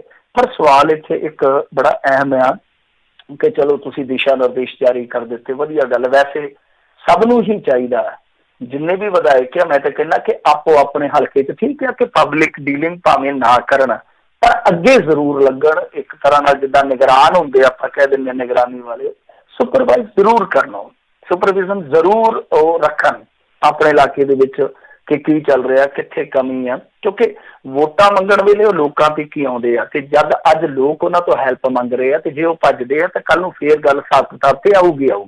ਤਾਂ ਮਨਪ੍ਰੀਤ ਸਿੰਘ ਬਾਦਲ ਚਲੋ ਆਪਣੇ ਇਲਾਕੇ ਦੇ ਵਿੱਚ ਇੰਨਾ ਕਰਦੇ ਪਏ ਆ, ਪਰ ਅਸਲ 'ਚ ਕਹਾਣੀ ਇਹ ਆ ਕਿ 1 ਕਰੋੜ ਦੇ ਨਾਲ ਕਰੋਗੇ ਕੀ? 1 ਕਰੋੜ ਰੁਪਈਆ ਜਿਹੜਾ ਉਹ ਬਹੁਤ ਥੋੜਾ ਜੀ। ਜੇ ਆਪਾਂ ਇੱਕ ਜ਼ਿਲ੍ਹੇ ਨੂੰ ਵੇਖੀਏ, ਹੁਣ ਬਠਿੰਡਾ ਜ਼ਿਲ੍ਹਾ ਬਹੁਤ ਵੱਡਾ, ਉਸ ਬਠਿੰਡੇ ਜ਼ਿਲ੍ਹੇ ਦਾ ਜਿਹੜਾ ਜੇ ਵੇਖੀਏ ਸਭ ਤੋਂ ਵੱਡਾ ਹੈਡਕੁਆਟਰ ਬਠਿੰਡਾ, ਉਹ ਕਿੰਨਾ ਵੱਡਾ, ਕਿੰਨੀਆਂ ਉਹਦੇ 'ਚ ਸਲਾਮਾਂ ਆ ਜਾਂਦੀਆਂ, ਕਿੰਨੇ ਬਸਤੀਆਂ ਆਉਂਦੀਆਂ, ਕਿੰਨੇ ਗਰੀਬ ਆ ਜਾਂਦੇ ਆ। 1 ਕਰੋੜ ਨਾਲ ਕੀ ਕਰੋਗੇ? ਫੂਡ ਦਿਓਗੇ, ਦਵਾਈ ਦਿਓਗੇ, ਟਰਾਂਸਪੋਰਟੇਸ਼ਨ ਦਿਓਗੇ, ਕੀ ਦਿਓਗੇ? ਸੋ ਇਹ ਪੈਸਾ ਜਿਹੜਾ ਮੇਰੇ ਖਿਆਲ ਦੇ ਨਾਲ ਇੱਕ ਖਾਨਾ ਪੂਰਤੀ ਆ ਸਰਕਾਰ ਦੇ ਕੋਲ। ਚਲੋ ਹੈ ਵੀ ਇੰਨਾ, ਪੁਲਿਸ ਵਾਲੇ ਮੂੰਹ ਦੀ ਮੂੰਹ ਕਹਿੰਦੇ ਆ ਆਫ ਦੀ ਰਿਕਾਰਡ, ਉਹ ਕਹਿੰਦੇ ਕਿ ਸਾਨੂੰ ਇਹਨਾਂ ਨੇ ਵਰਬਲੀ ਸਿੱਧਾ ਕਿਹਾ ਕਿ ਭਾਈ ਡਾਂਗ ਦੇ ਨਾਲ ਹੀ ਲੋਕ ਬਚਾਉਣੇ ਆ, ਤੇ ਉਲਟਾ ਪੁਲਿਸ ਜਿਹੜੀ ਆ ਉਹ ਜਾ ਕੇ ਫੂਡ ਦੇ ਰਹੀ ਆਪਦੇ ਪੱਲਿਓਂ। ਇੱਕ ਵੇਖਣ ਵਾਲੀ ਗੱਲ ਆ, ਉਹ ਕਹਿੰਦੇ ਕਿ ਸਰਕਾਰ ਸਾਨੂੰ ਤੇ ਮਾਸਕ ਤੱਕ ਨਹੀਂ ਦੇਣ ਡਈ। ਹਾਲਾਂਕਿ ਆਪਾਂ ਪੁਲਿਸ ਨੂੰ ਕ੍ਰਿਟੀਸਾਈਜ਼ ਕਰ ਰਹੇ ਆ ਕਿ ਉਹ ਕੁੱਟ ਰਹੇ ਆ, ਅਣਮਨੁੱਖੀ ਤਰੀਕੇ ਵਰਤਦੇ ਪਏ ਆ, ਵੀਡੀਓ ਪਾ ਕੇ ਜਲੀਲ ਕਰਦੇ ਪਏ ਆ, ਪਰ ਇਹ ਵੀ ਇੱਕ ਪੱਖ ਵੇਖਣ ਵਾਲਾ ਕਿ ਪੁਲਿਸ ਫੂਡ ਵੀ ਆਪਦੇ ਕੋਲੋਂ ਦੇ ਰਹੀ ਹੈ। ਔਰ ਇੱਥੋਂ ਤੱਕ ਕਿ ਇਸ ਲੜਾਈ 'ਚ ਸਭ ਤੋਂ ਅਹਿਮ ਮੰਨੀ ਜਾਂਦੀ ਪੁਲਿਸ ਜਿਹੜੀ ਆ ਉਹ ਮਾਸਕਾਂ ਤੋਂ ਵੀ ਆ ਰਹੀ ਆ, ਗਲਵਜ਼ ਵੀ ਨਹੀਂ ਪਾਏ ਹੋਏ ਉਹਨਾਂ ਨੇ। ਤਾਂ ਇਹ ਕਹਾਣੀ ਆ ਕਿ ਪੁਲਿਸ ਫੂਡ ਵੀ ਆਪਦੇ ਕੋਲੋਂ ਦੇ ਰਹੀ ਆ। ਤਾਂ ਉਹ ਕਹਿੰਦੇ ਆ, ਜੇ ਆਪਾਂ ਆਫ ਦੀ ਰਿਕਾਰਡ ਉਹਨਾਂ ਦੇ ਨਾਲ ਗੱਲ ਕਰੀਏ, ਉਹ ਕਹਿੰਦੇ ਕਿ ਸਾਨੂੰ ਤੇ ਸਿੱਧੀਆਂ ਹਦਾਇਤਾਂ ਨੇ ਕਿ ਭਾਈ ਚੁੱਪ ਕਰਕੇ ਇਹਨਾਂ ਨੂੰ ਡਾਂਗ ਦੇ ਨਾਲ ਹੀ ਬਚਾਓ, ਹੋਰ ਆਪਣੇ ਕੋਲ ਕੋਈ ਤੌਰ ਤਰੀਕਾ ਨਹੀਂ ਹੈਗਾ। ਜੀ ਜੀ। ਅਗਲੀ ਜਿਹੜੀ ਮਿੰਟੂ ਜੀ ਗੱਲ ਕਰਦੇ, ਕਹਿੰਦੇ ਜ਼ਿੰਦਗੀ ਦੇ ਰੁਕਦਿਆਂ ਹੀ ਪੰਜਾਬ ਦੀ ਹਵਾ ਸ਼ੁੱਧ ਹੋਈ। ਦੇਖੋ ਕੁਦਰਤ ਨੇ ਤਾਂ ਫਿਰ ਮੌਲਣਾ ਹੀ ਹੁੰਦਾ ਨਾ ਇਹੋ ਜਿਹੇ ਮਾਹੌਲ ਦੇ ਵਿੱਚ। ਵੈਸੇ ਵੀ ਜੇ ਤੁਸੀਂ ਵੇਖੋਗੇ ਨਾ, ਅਸੀਂ ਥੋੜਾ ਜਿਹਾ ਇੱਥੇ ਖੇਤ ਦੇ ਵਿੱਚ ਰਹਿੰਦੇ ਆ, ਪਿੰਡ ਤੋਂ ਥੋੜਾ ਦੂਰ ਆ, ਤੇ ਇੱਥੇ ਨਾ ਪੰਛੀਆਂ ਦੀ, ਚਿੜੀਆਂ ਦੀ ਜਿਹੜੀ ਆਮਦ ਆ ਉਹ ਬਹੁਤ ਜ਼ਿਆਦਾ ਅਸਮਾਨ ਦੇ ਵਿੱਚ। ਉਹ ਜਿੱਦਾਂ ਬੱਚੇ ਨਹੀਂ ਕਿਲਕਾਰੀਆਂ ਮਾਰਦੇ ਤਾਂ ਕੜਕਿੱਲੀਆਂ ਜਿੱਦਾਂ ਹੁੰਦੀਆਂ ਨੇ ਨਾ, ਉਹ ਏਦਾਂ ਕਰਦੇ ਆ ਪੰਛੀ, ਨਜ਼ਾਰੇ ਲੈਂਦੇ ਆ, ਕੋਈ ਸ਼ੋਰ ਨਹੀਂ, ਕੋਈ ਸ਼ਰਾਬਾ ਨਹੀਂ, ਇੱਕ ਬੜੀ ਜਿੱਦਾਂ ਕਹਿ ਲਈਏ ਕਿ ਤਿੱਖੀ ਦੀ ਚੁੱਪ ਆ, ਸ਼ਾਂਤਮਈ। ਸੋ ਇਹ ਮਾਹੌਲ ਆ, ਤੇ ਇਸ ਮਾਹੌਲ ਦੇ ਵਿੱਚ ਫਿਰ ਕੁਦਰਤ ਨੇ ਥੋੜਾ ਵਧਣਾ ਫੁੱਲਣਾ ਹੀ ਆ, ਇੱਕ ਅੱਛਾ ਸੰਕੇਤ ਹੈ। ਵੈਸੇ ਖੈਰ ਜੋ ਏਅਰ ਕੁਆਲਿਟੀ ਇੰਡੈਕਸ ਹੈ ਇਸ ਵੇਲੇ ਪੰਜਾਬ ਦਾ, ਉਹ ਬੜਾ ਹੀ, ਮੈਂ ਕਹੂੰਗਾ ਕਿ ਬੜਾ ਹੀ ਸੁਖਦਿਆ, ਬਹੁਤ ਸੁਖਦਿਆ, ਕਿਉਂਕਿ ਜਿਹੜਾ ਏਅਰ ਕੁਆਲਿਟੀ ਇੰਡੈਕਸ ਇੱਕ ਸਮੇਂ 400 ਤੱਕ ਪਹੁੰਚ ਜਾਂਦਾ। ਅੱਜ ਜੇ ਤੁਸੀਂ ਵੇਖੋਗੇ ਪਿਛਲੇ 6-7 ਦਿਨਾਂ ਦਾ, ਉਹਦੇ ਵਿੱਚ ਕਈ ਸ਼ਹਿਰ ਇਸ ਤਰ੍ਹਾਂ ਦੇ ਆ ਜਿਨ੍ਹਾਂ ਦਾ ਏਅਰ ਕੁਆਲਿਟੀ ਇੰਡੈਕਸ, ਜਿਸ ਤਰ੍ਹਾਂ ਪਟਿਆਲਾ, ਉਹ 2 ਦਿਨ 48 ਤੇ ਪਹੁੰਚਿਆ ਰਿਹਾ। ਵੇਖ ਲਓ, 2 ਦਿਨ 48 ਤੇ। ਫਿਰ ਇਸੇ ਤਰ੍ਹਾਂ ਬਠਿੰਡਾ ਜਿਹੜਾ ਕਿ ਪੋਲਿਊਟ ਗਿਣਿਆ ਜਾਂਦਾ ਕਿਸੇ ਸਮੇਂ, ਤਾਂ ਉਹ 47 ਤੇ। ਜਲੰਧਰ ਹੈ ਜਿਹੜਾ 38 ਤੇ, ਇੱਕ ਵਾਰੀ ਹਫ਼ਤੇ 'ਚ ਇੱਕ ਮਰਤਬਾ ਉਹ 38 ਤੇ ਪਹੁੰਚਿਆ। ਲੁਧਿਆਣਾ ਦੇਖੋ, ਲੁਧਿਆਣਾ ਆਪਾਂ ਕਹਿੰਦੇ ਨਾ ਬਹੁਤ ਜ਼ਿਆਦਾ ਇੰਡਸਟਰੀ ਆ ਉੱਥੇ, ਤਾਂ ਲੁਧਿਆਣਾ ਦੇ ਵਿੱਚ ਇੱਕ ਦਿਨ 39 ਤੇ, ਇੱਕ ਦਿਨ 36 ਤੇ, ਇੱਕ ਦਿਨ 70 ਤੇ, ਇੱਕ ਦਿਨ 96 ਤੇ, ਇੱਕ ਦਿਨ 88 ਤੇ, ਇੱਕ ਦਿਨ 78 ਤੇ ਏਅਰ ਕੁਆਲਿਟੀ ਇੰਡੈਕਸ। ਕਿੰਨਾ ਜ਼ਿਆਦਾ ਥੱਲੇ। ਹੁਣ ਵੇਖੋ ਮੰਡੀ ਗੋਬਿੰਦਗੜ੍ਹ, ਜਿਹਨੂੰ ਸਭ ਤੋਂ ਜ਼ਿਆਦਾ ਪ੍ਰਦੂਸ਼ਿਤ ਮੰਨਿਆ ਜਾਂਦਾ ਪੰਜਾਬ 'ਚੋਂ, ਤਾਂ ਉਹਦਾ ਏਅਰ ਕੁਆਲਿਟੀ ਇੰਡੈਕਸ 61, 54, 61, 104, 124, 187, 177 ਹੈ। ਇਹਦਾ ਮਤਲਬ ਹੈ ਕਿ ਇਹ ਕੁਦਰਤ ਵਾਸਤੇ ਜਾਂ ਸਾਡੇ ਆਲੇ ਦੁਆਲੇ ਵਾਸਤੇ, ਵਾਤਾਵਰਨ ਵਾਸਤੇ ਬਹੁਤ ਵਧੀਆ ਮਾਹੌਲ ਬਣ ਰਿਹਾ ਹੈ। ਪਰ ਇਹ ਆ ਕਿ ਜਦ ਵੀ ਇਹ ਜ਼ਿੰਦਗੀ ਦੁਬਾਰਾ ਤੁਰੂਗੀ, ਰੁਕੀ ਹੋਈ ਜ਼ਿੰਦਗੀ, ਤਾਂ ਫਿਰ ਉਹੀ ਕੁਛ ਹੋ ਜਾਣਾ। ਹਵਾ ਦੇ ਵਿੱਚ ਵੀ ਧੁਨੀ ਪ੍ਰਦੂਸ਼ਣ, ਪਾਉਣ ਦੇ ਵਿੱਚ ਵੀ ਪ੍ਰਦੂਸ਼ਣ, ਪਾਣੀ ਦੇ ਵਿੱਚ ਵੀ ਪ੍ਰਦੂਸ਼ਣ। ਹੁਣ ਤਾਂ ਮੈਨੂੰ ਲੱਗਦਾ ਕਿ ਜੇ ਇਹ ਤਗੜੇ ਹੋ ਕੇ ਫੈਕਟਰੀਆਂ ਬੰਦ ਕਰਾ ਦੇਣ, ਵੈਸੇ ਮੈਨੂੰ ਲੱਗਦਾ ਨਹੀਂ ਆ। ਅੱਜ ਵੀਡੀਓ ਇੱਕ ਮਾਝੇ ਦਾ ਭਾਊ ਪਾਈ ਬੈਠਾ ਸੀਗਾ, ਲਾਗੇ ਉਹਦੀ ਕਣਕ ਸੀ, ਕਹਿੰਦਾ 1 ਲੀਟਰ ਦੀ ਉਹ ਫੈਕਟਰੀ ਦਾ ਕਥੇ ਤੌਰ ਤੇ ਨਾਂ ਲੈ ਰਿਹਾ ਸੀ, ਸ਼ਾਇਦ ਰਾਣਾ ਗੁਰਜੀਤ ਦਾ, ਕਿ ਉਹਦੀ ਫੈਕਟਰੀ ਆ ਉਹ ਚੱਲਣ ਡਈ ਆ, ਤੇ ਉਹਦੇ ਵਿੱਚ ਬੱਸਾਂ ਤੇ ਬਿਠਾ ਕੇ ਕਾਮੇ ਵੀ ਲਿਆਂਦੇ ਜਾ ਰਹੇ ਆ, ਤੇ ਅਸੀਂ ਜਿਹੜੇ ਕਣਕਾਂ ਦੇ ਮਾਲਕ ਆ, ਖੇਤਾਂ ਦੇ ਪੋਤੇ ਆ ਜਿਹੜੇ, ਸਾਨੂੰ ਇੱਥੇ ਕਣਕ ਵੇਖਣ ਵੀ ਨਹੀਂ ਆਉਣ ਦਿੱਤਾ ਜਾ ਰਿਹਾ। ਤਾਂ ਹੁਣ ਪਤਾ ਨਹੀਂ ਉਹ ਕਿੰਨੀ ਕੁ ਸੱਚਾਈ ਹੈ ਉਸ ਵੀਡੀਓ 'ਚ। ਪਰ ਮੈਂ ਕਹਿੰਦਾ ਕਿ ਜੇ ਉਹ ਫੈਕਟਰੀਆਂ ਵੀ ਬੰਦ ਕਰਾ ਦਿੱਤੀਆਂ ਜਾਣ ਇਮਾਨਦਾਰੀ ਨਾਲ, ਬਰੋਬਰ ਹੀ, ਕਿਉਂਕਿ ਕੰਮ ਤਾਂ ਬੰਦੇ ਹੀ ਕਰਦੇ ਆ ਨਾ ਉਹਦੇ ਵਿੱਚ, ਤਾਂ ਫਿਰ ਸਾਡੀਆਂ ਜਿਹੜੀਆਂ ਜੇ ਕਹੀਏ ਪਾਣੀ ਵਾਲੀਆਂ ਸਮੱਸਿਆਵਾਂ ਨੇ, ਜਿਸ ਤਰ੍ਹਾਂ ਸਤਲੁਜ ਦਾ ਪੋਲਿਊਸ਼ਨ ਹੈ, ਬਹੁਤ ਹੱਦ ਤੱਕ ਉਹ ਵੀ ਬੰਦ ਹੋ ਜੂ। ਇੱਕ ਵਾਰੀ ਪਾਣੀ ਵੀ ਨਿੱਤਰ ਜੂ ਸਾਡਾ। ਤੇ ਖੈਰ ਜੇ ਇੱਕ ਅੱਧਾ ਦਿਨ ਅਸੀਂ ਕੁਦਰਤ ਵਾਸਤੇ ਰੱਖ ਲਈਏ ਮਹੀਨੇ 'ਚੋਂ, ਤੇ ਇਹ ਵੀ ਮੇਰੇ ਖਿਆਲ ਦੇ ਨਾਲ ਇੱਕ ਬਹੁਤ ਵੱਡੀ, ਜੇ ਆਪਾਂ ਕਹੀਏ ਜਿਹੜੀ ਸਾਡੀ ਦੇਣਦਾਰੀ ਹੈ ਕੁਦਰਤ ਵੱਲ, ਤਾਂ ਉਹ ਦੇਣਦਾਰੀ ਬਹੁਤ ਵੱਡੀ ਹੈ, ਜਿਹੜੀ ਉਹ ਥੋੜ੍ਹੀ ਬਹੁਤ ਘੱਟ ਸਕਦੀ ਹੈ। ਜੀ ਜੀ ਜੀ, ਬਿਲਕੁਲ ਸੋਚਣਾ ਵਿਚਾਰਨਾ ਜਿਹੜਾ ਜ਼ਰੂਰ ਚਾਹੀਦਾ। ਮਿੰਟੂ ਜੀ, ਇਸੇ ਚੀਜ਼ ਦੇ ਨਾਲ ਜੇ ਆਪਾਂ ਗੱਲ ਕਰੀਏ ਵੀ ਹੁਣ ਜ਼ਿੰਦਗੀ ਠੱਪ, ਲੋਕਡਾਊਨ ਆ, ਜਿਹੜਾ ਨਸ਼ਾ ਤਸਕਰ ਕਹਿੰਦੇ ਆ ਵੀ ਜਿੱਦਾਂ ਆਪਾਂ ਚਰਚਾਵਾਂ ਪਹਿਲਾਂ ਸੁਣਦੇ ਰਹੇ ਸੀ, ਘਰਾਂ ਤੱਕ ਇਹ ਹੈ ਪਹੁੰਚਦਾ ਸੀ ਜਾਂ ਉਹ ਹੋ ਰਿਹਾ ਆ, ਕੀ ਉਸ ਦੇ ਬਾਬਤ ਕਿਸੇ ਤਰੀਕੇ ਦੀ ਕੋਈ ਰਿਪੋਰਟ ਜਾਂ ਅਜੇ ਵੀ ਬਹੁਤ ਜਲਦੀ ਹੋਊਗਾ ਕਹਿਣਾ ਵੀ ਉਸ ਦੇ ਵਿੱਚ ਕੋਈ ਕਟੌਤੀ ਹੋਈ ਆ ਜਾਂ ਕੁਝ ਇਦਾਂ ਦਾ ਕਿਹਾ ਜਾ ਸਕਦਾ? ਨਹੀਂ, ਹਾਲ ਦੀ ਘੜੀ ਤਾਂ ਨਹੀਂ ਹੈ, ਕਿਉਂਕਿ ਦੇਖੋ ਜਿਹੜੇ ਹੁੰਦੇ ਆ ਨਾ ਇਸ ਤਰ੍ਹਾਂ ਦੇ ਪੈਡਲਰ ਹੁੰਦੇ ਆ, ਛੋਟੇ ਪੈਡਲਰ ਹੁੰਦੇ ਆ, ਉਹ ਤੇ ਪਿੰਡਾਂ 'ਚ ਹੀ ਹੁੰਦੇ ਆ ਨਾ। ਪਿੰਡਾਂ 'ਚ ਕਰਫਿਊ ਤੇ ਇੰਨਾ ਅਸਰ ਨਹੀਂ ਹੈਗਾ। ਪੁਲਿਸ ਆਉਂਦੀ ਆ, ਮੰਨ ਲਓ ਦਿਨ 'ਚ 5-6 ਮਰਤਬਾ ਹੀ ਪਤਾ ਹੁੰਦਾ, ਉਹ ਘੂ ਜਦੋਂ ਹੁੰਦੀ ਆ ਬਾਹਰਲੀ ਫਿਰਨੀ ਤੋਂ ਲੋਕ ਭੱਜ ਜਾਂਦੇ। ਅੱਜ ਕੱਲ੍ਹ ਐਥਲੀਟ ਬਣੇ ਪਏ ਬਜ਼ੁਰਗ ਵੀ, ਨਾਲ ਦੀ ਨਾਲ ਸੱਥਾਂ 'ਚੋਂ ਮਾਰਦੇ ਆ ਗੇਰ ਤੇ ਨਿਕਲ ਪੈਂਦੇ ਆ, ਭੱਜ ਜਾਂਦੇ ਆ। ਤਾਂ ਕਹਿੰਦਾ ਮਤਲਬ ਕਿ ਪੈਡਲਰ ਛੋਟੇ ਪਿੰਡਾਂ 'ਚ ਰਹਿੰਦੇ ਨੇ, ਜਿਹੜੇ ਉਹਨਾਂ ਦੇ ਆਕੇ ਆ ਉਹ ਵੀ ਪਿੰਡਾਂ 'ਚ ਰਹਿੰਦੇ ਆ। ਤਾਂ ਮਾਲ ਪੱਤਾ ਤੇ ਚੱਲੀ ਜਾਂਦਾ, ਹਾਲ ਦੀ ਘੜੀ ਤੇ ਚੱਲੀ ਜਾਂਦਾ। ਤਾਂ ਇਹਦਾ ਹੁਣ ਅਸਰ ਗਾਂਹ ਜਾ ਕੇ ਕਿੰਨਾ ਕੁ ਪੈਂਦਾ ਵੇਖਣਾ ਪਊਗਾ। ਪਰ ਜਿਹੜੇ ਵਿਚਾਰੇ ਇੱਧਰ ਸਾਡੀ ਹੱਦ ਤੇ ਬੈਠੇ ਅਮਲੀ, ਜਿਹੜੇ ਰਾਜਸਥਾਨ 'ਚੋਂ ਉਹ ਵੀ ਹੈਂਡ ਟੂ ਮਾਊਥ ਵਾਲੇ ਹੀ ਆ, ਉੱਥੋਂ ਲਿਆਂਦਾ ਤੇ ਉਹਨਾਂ ਕੋਲ ਖਾ ਲਿਆ, ਭੁੱਕੀ ਪੱਕੀ ਖਾਂਦੇ ਨੇ, ਉਹ ਵਿਚਾਰੇ ਬੜੇ ਤੜਫਣ ਡਏ, ਕਿਉਂਕਿ ਰਾਜਸਥਾਨ ਵਾਲਾ ਆ ਜਿਹੜਾ ਬਾਰਡਰ ਉਹ ਸੀਲ ਕਰ ਦਿੱਤਾ ਗਿਆ, ਉਹ ਤੇ ਭੁੱਬਾ ਮਾਰ ਕੇ ਰੋਂਦੇ ਪਏ ਆ। ਪਰ ਜਿਹੜੇ ਆ ਚਿੱਟੇ ਚੁੱਟੇ ਵਾਲੇ ਆ, ਹਾਲ ਦੀ ਘੜੀ ਮੈਂ ਗੱਲ ਕਰੂੰਗਾ, ਹਾਲ ਦੀ ਘੜੀ ਤੇ ਕੋਈ ਕਿਸੇ ਕ੍ਰਾਈਸਿਸ ਦਾ ਸਾਹਮਣਾ ਨਹੀਂ ਕਰ ਰਹੇ, ਪਰ ਆਉਣ ਵਾਲੇ ਦਿਨਾਂ ਦੇ ਵਿੱਚ ਜੇ ਕਰਨ ਤਾਂ ਫਿਰ ਸਾਰਿਆਂ ਦੇ ਸਾਹਮਣੇ ਆ ਜਾਊਗਾ। ਕਿਉਂਕਿ ਇਹ ਜਿਹੜੇ ਅਮਲੀ ਹੁੰਦੇ ਆ, ਇਹ ਵੇਖੋ ਬਹੁਤ ਜਲਦੀ ਖੁਦਕੁਸ਼ੀਆਂ ਤੱਕ ਪਹੁੰਚਣ ਵਾਲੇ ਹੁੰਦੇ ਆ, ਬਹੁਤ ਜਲਦੀ। ਆਪਾਂ ਨੂੰ ਖਬਰਾਂ ਹਾਂਜੀ, ਉਹ ਆਪਾਂ ਨੂੰ ਖਬਰਾਂ ਦੇਖਣ ਨੂੰ ਮਿਲ ਜਾਣਗੀਆਂ ਜੇ ਕੋਈ ਇਸ ਤਰ੍ਹਾਂ ਦਾ ਅੱਗੇ ਅਮਲੀਆਂ ਵਾਸਤੇ ਕ੍ਰਾਈਸਿਸ ਖੜਾ ਹੁੰਦਾ। ਪਰ ਉਸ ਤਰ੍ਹਾਂ ਇੱਕ ਗੱਲ ਆ ਕਿ ਜੇ ਮੰਨ ਲਓ ਇਹ ਪੁਲਿਸ ਇੰਨੀ ਜ਼ਿਆਦਾ ਸਖਤ ਹੋ ਸਕਦੀ ਆ, ਜੇ ਪੁਲਿਸ ਜਿਹੜੀ ਆ ਇਹੋ ਜਿਹੇ ਇੱਕ ਪੰਜਾਬ ਦੇ ਖਿੱਤੇ ਨੂੰ ਜਿਹੜਾ ਬਾਗੀ ਤਬੀਅਤ ਮੰਨਿਆ ਜਾਂਦਾ, ਉਹਨੂੰ ਸਾਰੇ ਨੂੰ ਲੋਕਡਾਊਨ ਕਰ ਸਕਦੀ ਆ, ਤਾਂ ਚੇਨ ਕਿਉਂ ਨਹੀਂ ਟੁੱਟ ਸਕਦੀ? ਇਹ ਸਵਾਲ ਸਾਰਿਆਂ ਦੇ ਜ਼ਿਹਨ 'ਚ ਹੈ। ਜੀ ਬਿਲਕੁਲ। ਆਈ ਥਿੰਕ ਇੱਕ ਮੌਕਾ ਵੀ ਹੈਗਾ ਵੀ ਹੁਣ ਕਲੀਨ ਅਪ ਜਿਹੜਾ ਉਹ ਕਰ ਸਕਦੇ ਆ, ਪਰ ਦੇਖਦੇ ਆ ਵੀ ਕੀ ਇਹਨਾਂ ਦੀਆਂ ਨਾਲ ਇਹ ਹੋਰ ਪ੍ਰਾਇਓਰਟੀਆਂ ਹੈਗੀਆਂ। ਬਹੁਤ ਬਹੁਤ ਧੰਨਵਾਦ ਮਿੰਟੂ ਜੀ, ਤੁਸੀਂ ਸਾਡੇ ਨਾਲ ਜੁੜੇ ਇਹਨਾਂ ਖਬਰਾਂ ਬਾਰੇ ਜਾਣਕਾਰੀ ਦਿੱਤੀਆਂ। ਅਗਲੀ ਵਾਰ ਤੱਕ ਲਈ ਬੜੀ ਮਿਹਰਬਾਨੀ। ਪਿਆਰ ਭਰੀ ਸਤਿ ਸ੍ਰੀ ਅਕਾਲ ਜੀ। ਜੀ ਸ਼ੁਕਰੀਆ ਜੀ, ਸਾਰਿਆਂ ਨੂੰ ਸਤਿ ਸ੍ਰੀ ਅਕਾਲ ਜੀ। ਜੀ ਤੇ ਸਰੋਤੇ, ਇੱਥੇ ਸਾਡਾ ਅੱਜ ਦਾ ਪ੍ਰੋਗਰਾਮ ਸਮਾਪਤ ਹੈ। ਮਿਲਦੇ ਹਾਂ ਅਗਲੀ ਵਾਰ, ਉਦੋਂ ਤੱਕ ਲਈ ਮੇਰੇ ਵੱਲੋਂ ਪਿਆਰ ਭਰੀ ਸਤਿ ਸ੍ਰੀ ਅਕਾਲ। ਜਿਉਂਦੇ ਵਾਸਤੇ ਰਹੋ, ਹੱਸਦੇ ਖੇਡਦੇ ਰਹੋ, ਸੁਣਦੇ ਰਹੋ ਪੰਜਾਬੀ ਰੇਡੀਓ USA।